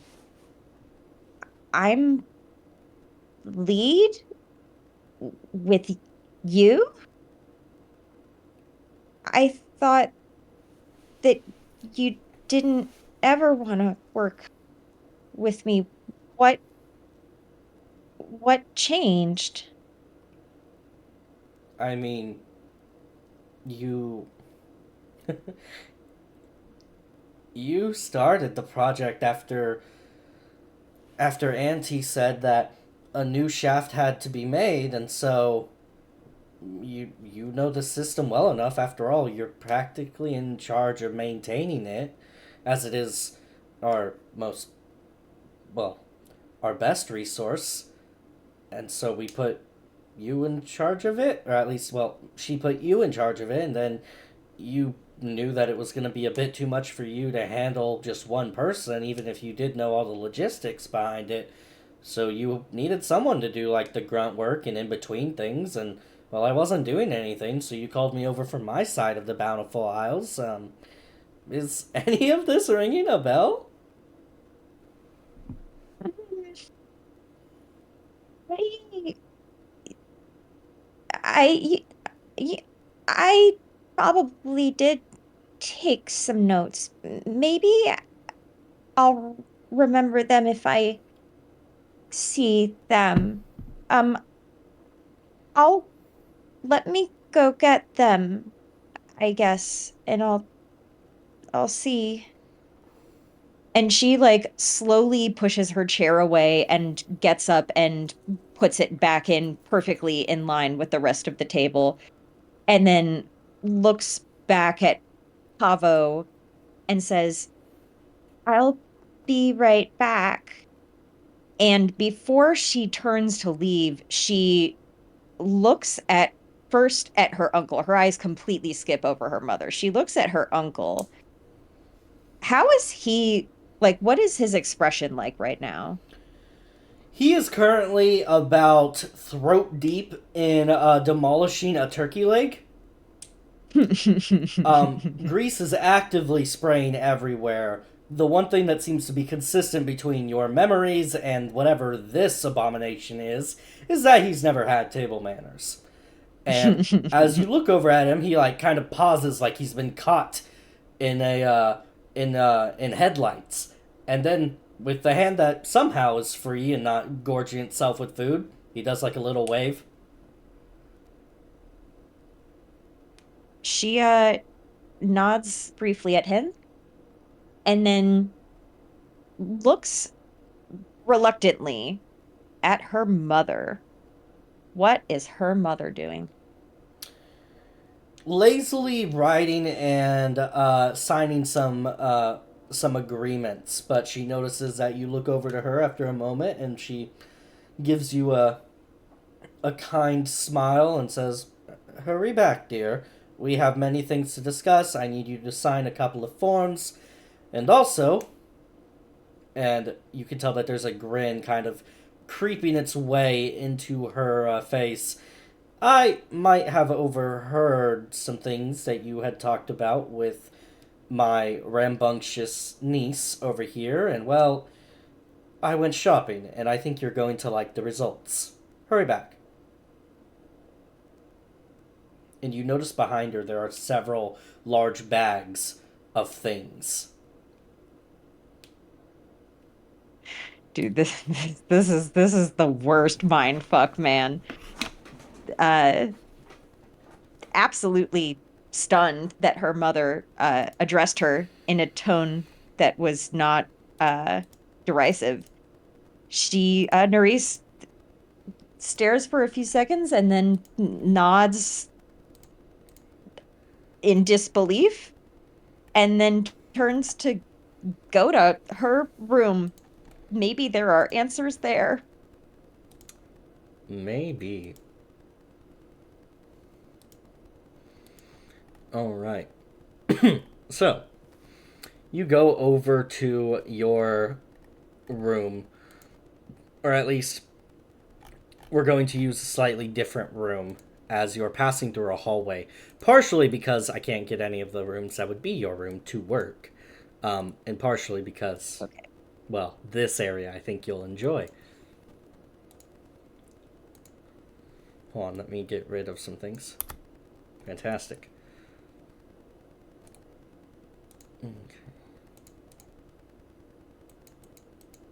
But as you're continuing down, you come to a room that is rather familiar to you. After all, you got in here after you broke into the place.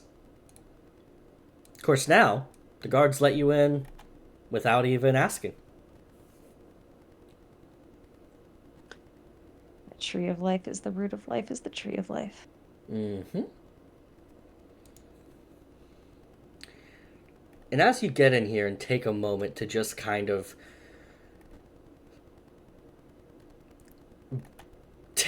just kind of reach back and grab your senses and your sense of self, because what in the hells is going on?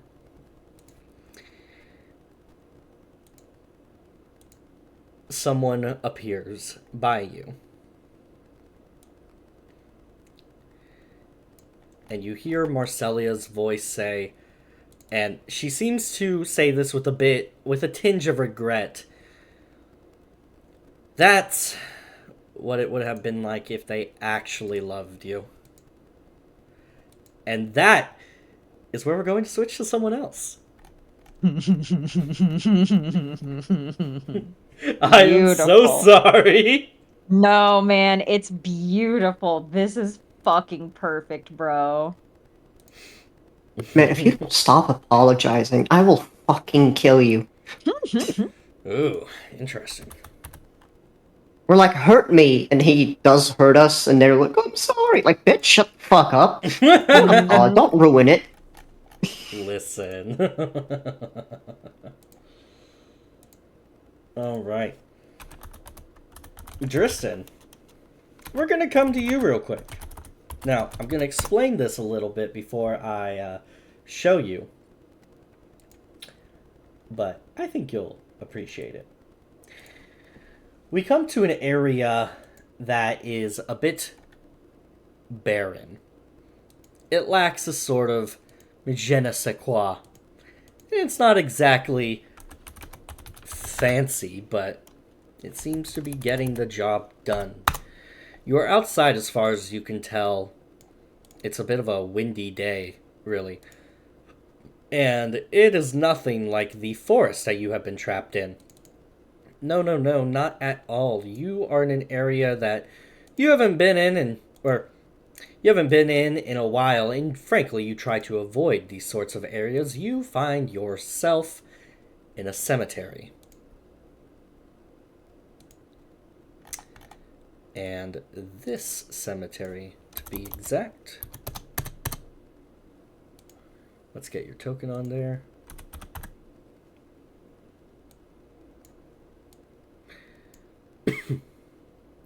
And bada bing, bada bitch.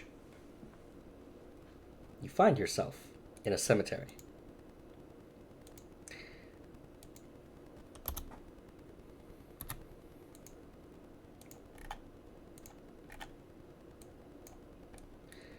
You are alone, and it is peaceful.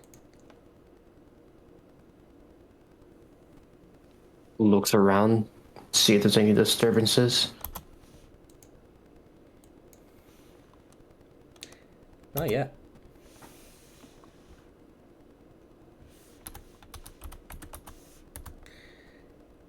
There's a bit of a chill in the air, Dristan, and the mausoleum in front of you, you feel a certain kinship with it. It's old. It's tired. In a way, you've felt the same from time to time.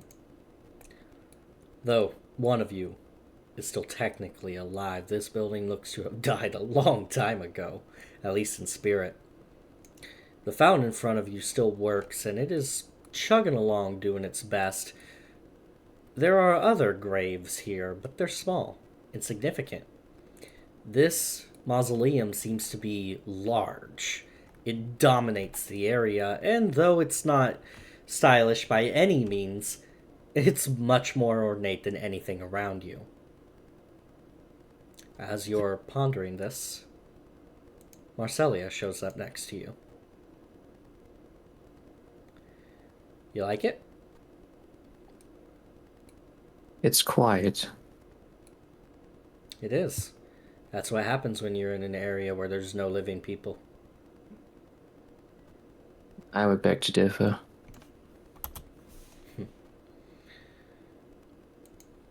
It's not a bad area.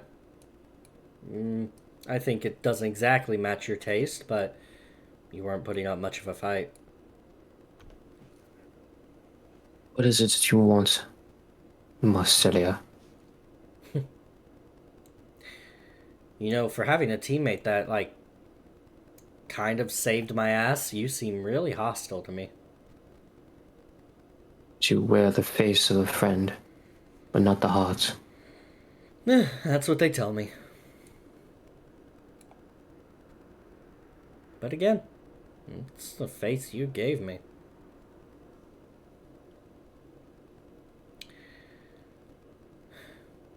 But we don't have time to sit here and argue. I need to point something out to you.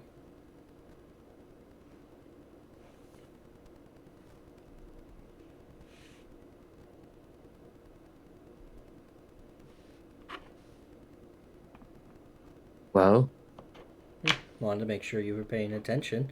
After all, I'm not really going to have a whole lot of time to tell you this, but she points at the mausoleum. You see that big building there? That's yours.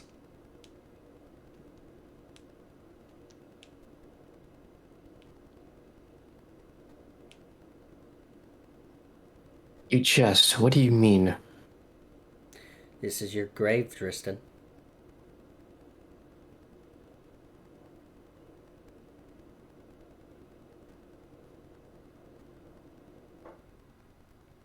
Have I not been clear? You Never. died for several years, and this area you find yourself upon, that you walk upon these stones, this is where your life ended. I can show you the corpse if you'd like. There's no need, but why bring me here? To reconnect, recenter yourself. You all speak to me as if I'm lost in some sort of way. Yet you never bring me to the right direction. And what do you think the right direction is? Darkness. Ooh. Yet you never give me peace. You'll try to bring me to a place where I'm supposed to be dead, then why not just let me die? Others tell me I'm a herald, yet they don't want me to live. You are too dangerous to let live, Dristan. You are, your friends are, and frankly, I do wish all of you would in fact drop dead. However, I don't get what I want. Contrary to popular opinion, I can't kill you. Not in this forest. The way you die in this forest is of your own volition. You give up. I convince you to give up. I don't kill you. You simply just wish to die on your own after I show you what is truly there. I take all of the little doubts you have, all the little overconfidences, all the things that you've built up during your time in the earth, in the plains, and in your life. These successes, these achievements, these confidences. I take them, I ball them up, I spit in it, and then I throw them away. And I show you what lies once everywhere else is gone. And then people usually do off themselves. Sometimes. Sometimes they rise above and get to keep it. Their sanity or their willingness or whatever it is. I'm not here to kill you. I'm not the judge. You are. I am the firing squad. I take out the knife when you say please. So frankly, I think I deserve a little bit more neutrality. I'm not going to sit here and beg for your respect, but I will urge you to watch your damn step.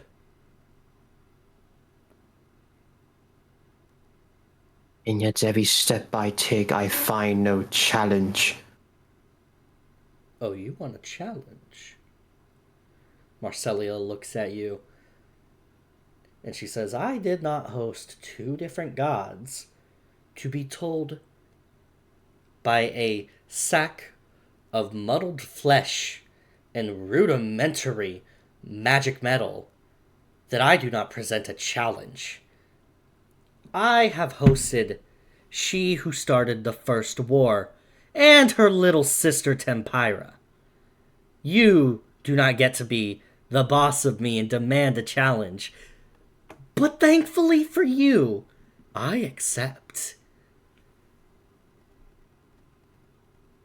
Now, do you have any constructive things to say before we really get on with the show? If you're going to be a better host, then lead the way. You're right. Like a good host, I'll show you the way. And she snaps her fingers, and everything goes black for you. But, real quick, we switch to our third inmate in this little mental prison I have created for all of you. Yay, Nerase, good luck, man. I would have liked to take the hit for what? You don't get out of it that easily. We will take you back to the temple. And Kaya, you have just finished speaking with your mother and your father and your mother. And after the man told you that you have to make a choice, he waved his hand and you are back at the temple. And you hear an unearthly sound. It is a cross between a growl and a yell. And you don't need your mother to tell you exactly what it is. You know that feeling in your bones. Generations of running from it will, in fact, let you know instinctively what is coming next.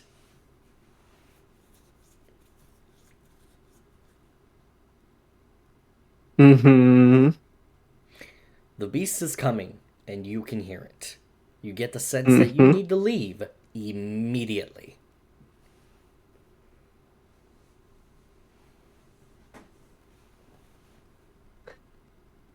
She thinks about leaving and runs to where she believes the exit is.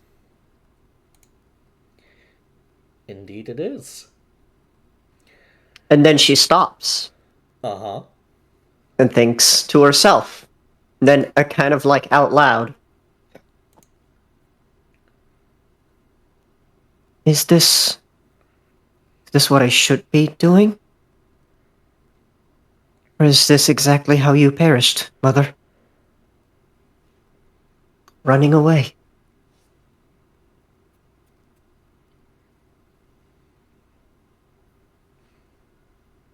You don't get a response.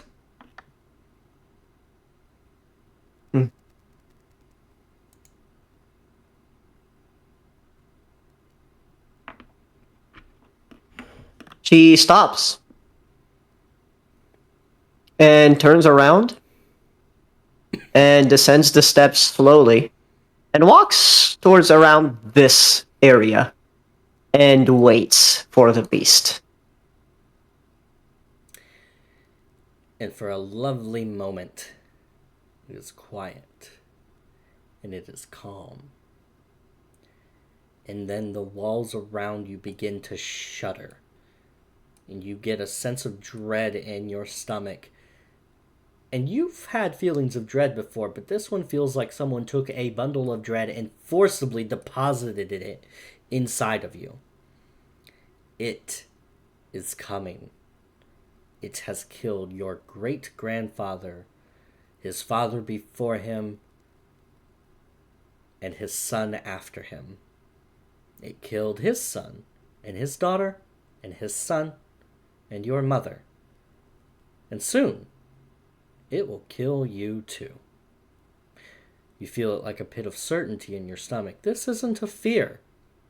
This is a fact, the beast tells you. But fate's a funny thing. Perhaps this time will be different. But then again, sometimes it all just comes down to a choice. Next week, Wow. everyone, Wow. next week will be the end of this little forest. And I promise you it will hurt. You'll be facing the Colossus, and I can't tell you exactly what that is, but you're not going to have a good time. Wow. Also, Sammy, you're I'm so muted. excited. Yep. Hell yeah, man. Yep. I'm ready to be hurt. Yep. We will get to the conclusion of each of the three of you next session. Yes.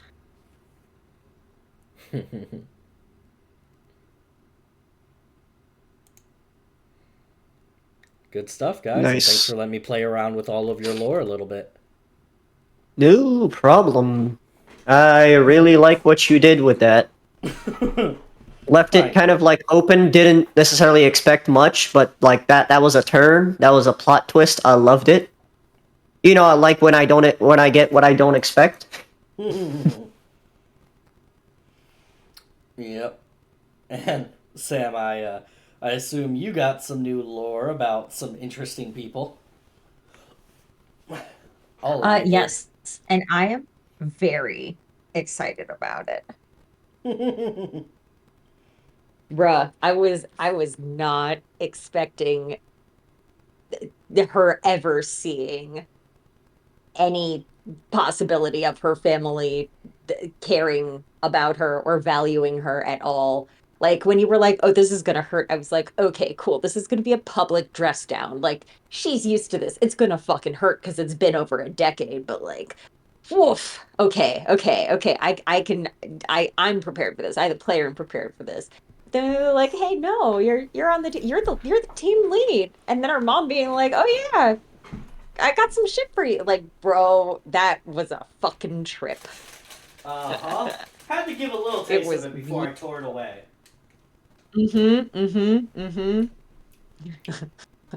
Uh, I needed like one more nail in the coffin before I started to do what we had talked about the other day.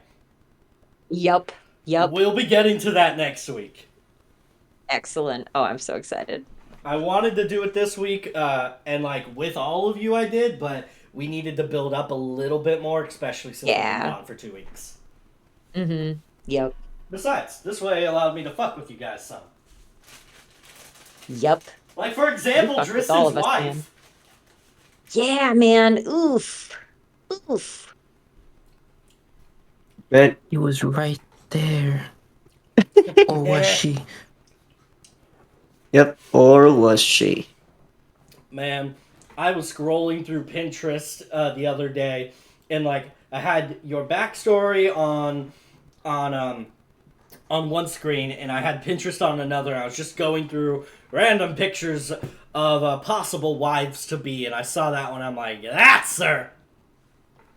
She looks bookish and yet defiant.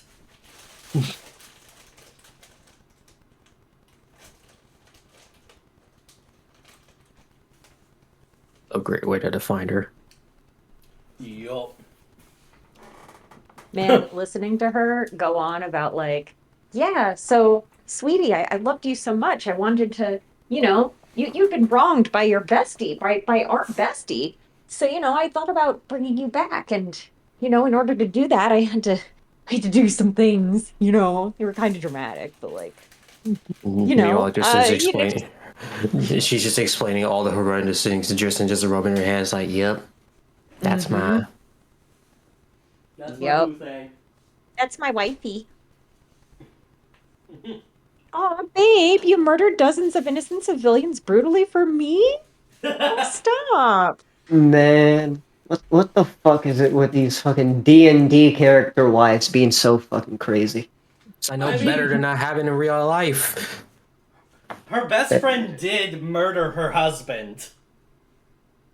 Yeah, but that's Like, listen. where's the line when you have to like kill other people and you like don't see the irony of like your husband being murdered and you're like, I'm gonna do everything I can to bring him back, and you do the same thing that the person who murdered your husband did in order to bring your own husband back. Like, at what point Everyone's a are you reasonable like, person. hold on? Uh-huh. No, that was it. Just at what point do Mm. you go, oh, hold on a second, maybe I'm making a mistake? Straight people, man, they're weird. Yeah, man. Wait, tree people? He said straight people. Oh, straight people. Yeah, man. Unrelatable.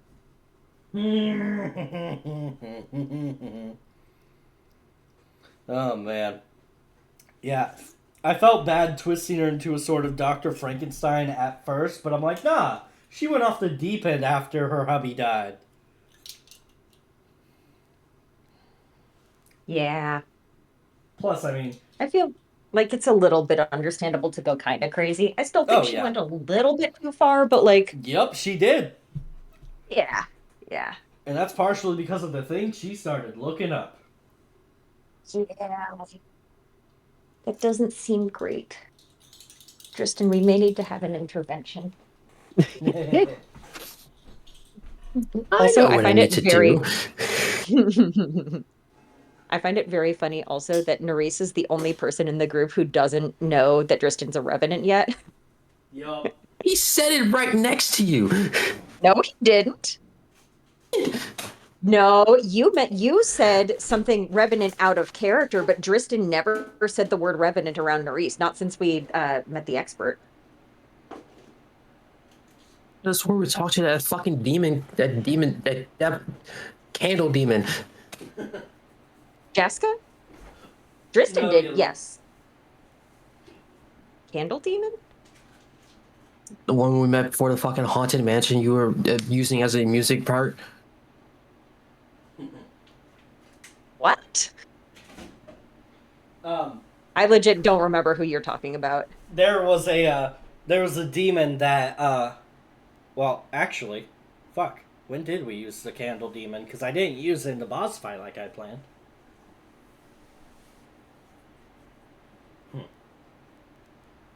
I don't know. It's where we told him the power of friendship instead of just like, hey man, we don't have to fight. Oh, right. The preacher. Yeah, like Father what's his fuck. Yeah. Oh, Father Christoph? Yeah, thank you. Tristan didn't say anything about being a revenant then, I don't think. Yeah, and you weren't listening to me. It's fine. I wrote the fucking transcript, man. Tristan didn't say the word, like, you didn't say the word revenant until we were having that conversation, and then you said out of character something like that, like related to like what Kaya had said. And you were like, well, Tristan is a revenant. And It's we were okay. all like, what? Tristan's no stranger to rewrites. It's fine. He knows when he's not invited to the writer's room. Oh, buddy, you're about to be. I will pull up the transcript, amigo. You Uh, rewrote Once I it. get It's home. fine. No, bro, I take pride in my notes, man. You're telling me, like, oh, hey, you're a fucking level 20 wizard who has memorized every single one of her spells, but you missed this one basic one. Nah, bro, it's a matter of pride now. I would remember that shit. That would have changed a lot of things. 101. Bro, you're telling me that we would have done all of that shit with the fucking false Hydra, and if Nerys had ever heard Dristan say the word revenant, she would have had a completely different response to how he behaved then. No.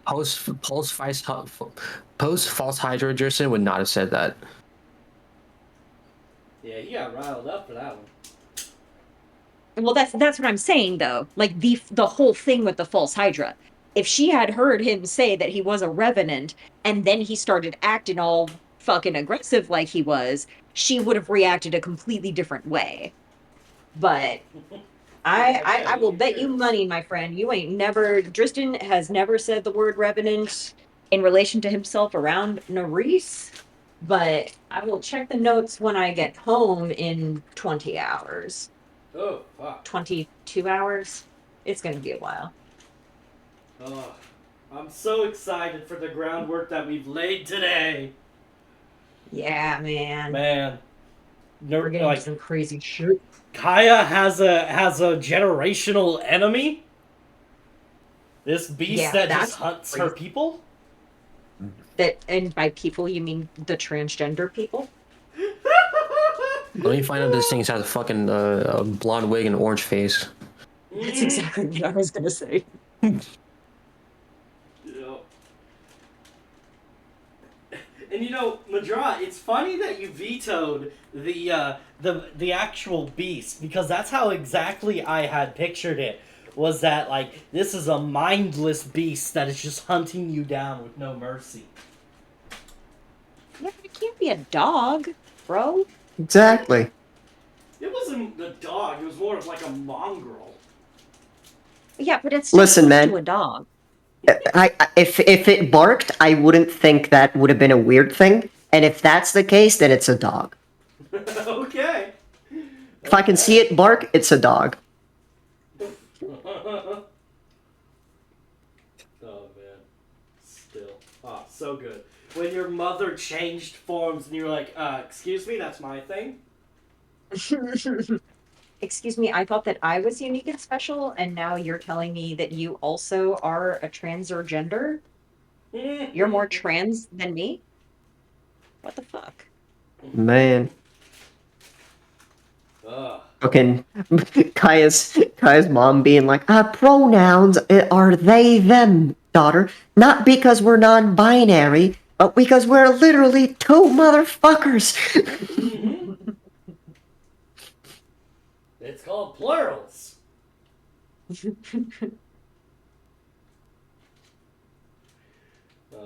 Called having two kids for the price of one. Yup. It's good for the economy, kid. You can't afford to have two kids, fucking twins in this economy. Look at Dredd. Oh man, Uh, this is gonna be fun to mess with. I'm glad that made Rick laugh. I'm pretty sure you can say almost anything about Dredd that is even a little true, and it's probably going to be funny. Ugh.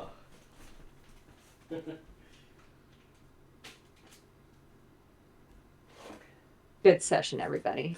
Oh yeah, great stuff. We're getting closer to figuring out some mysteries, gang. Mm-hmm. And to starting some new ones for the next arc.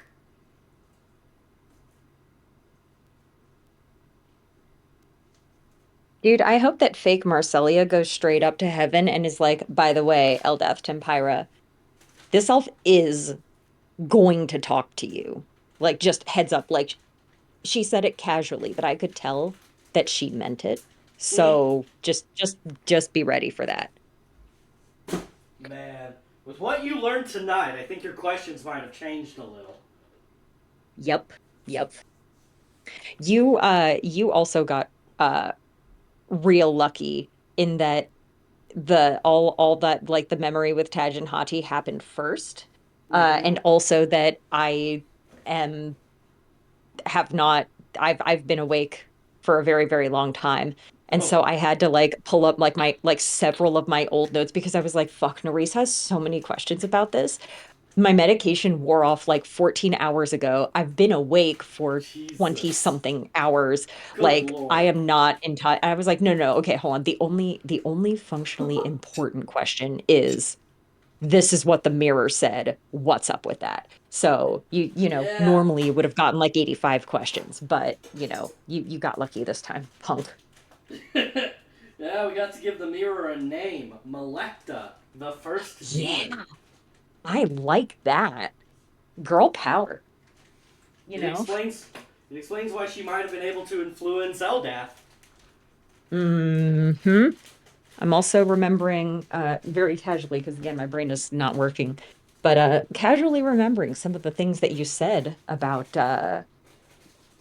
where demons and devils came from. And maybe a couple of things are making sense now. Starting to fall into place. Oh, you have no idea. Listen, when you have slept a normal amount again and you're able to look at these notes and put a couple things together, I'm probably gonna get a flurry of messages. It's really just a Yup. matter of time. Yeah. Right. It'll be a few days. But Yeah, as soon as Rob- you get back to the Rob's- States. Rob's phone is gonna start to vibrate, and he'd be like, "Oh, hold on, I think I'm getting a call." And no, it's not a call. It's just there's so many messages that it's just vibrating constantly. yep. Somebody be like, oh, he's conscious now. Okay, cool. Oh God, she's awake. She's She's back in her aware. normal zone and she's a Mhm. menace again. Ugh. Now we wait until Saturday when everyone gets to explore the land of the dead. Yeah, I'm very excited about that. Oh, Mhm. me too. I hope Q's COVID does not last until next Sunday. That would suck. I'm sorry, what? Yeah, she got COVID. Yep. That sucks. Oh, fuck. Yep. I hope she feels better by Sunday, because if she don't, then honestly, I don't know what I'll do. Because like,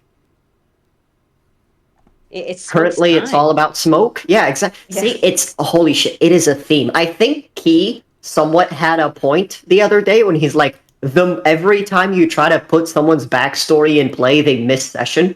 Like, nah, he was right, guys. Oh, he Y'all stopped after motherfuckers 4 times. Yeah, exactly. But like, what the fuck? Every time, like, this session is about to be for about this motherfucker. We gonna learn about. Hey, man, I'm not gonna be there for session. Well, fuck. Mhm. Well, fuck.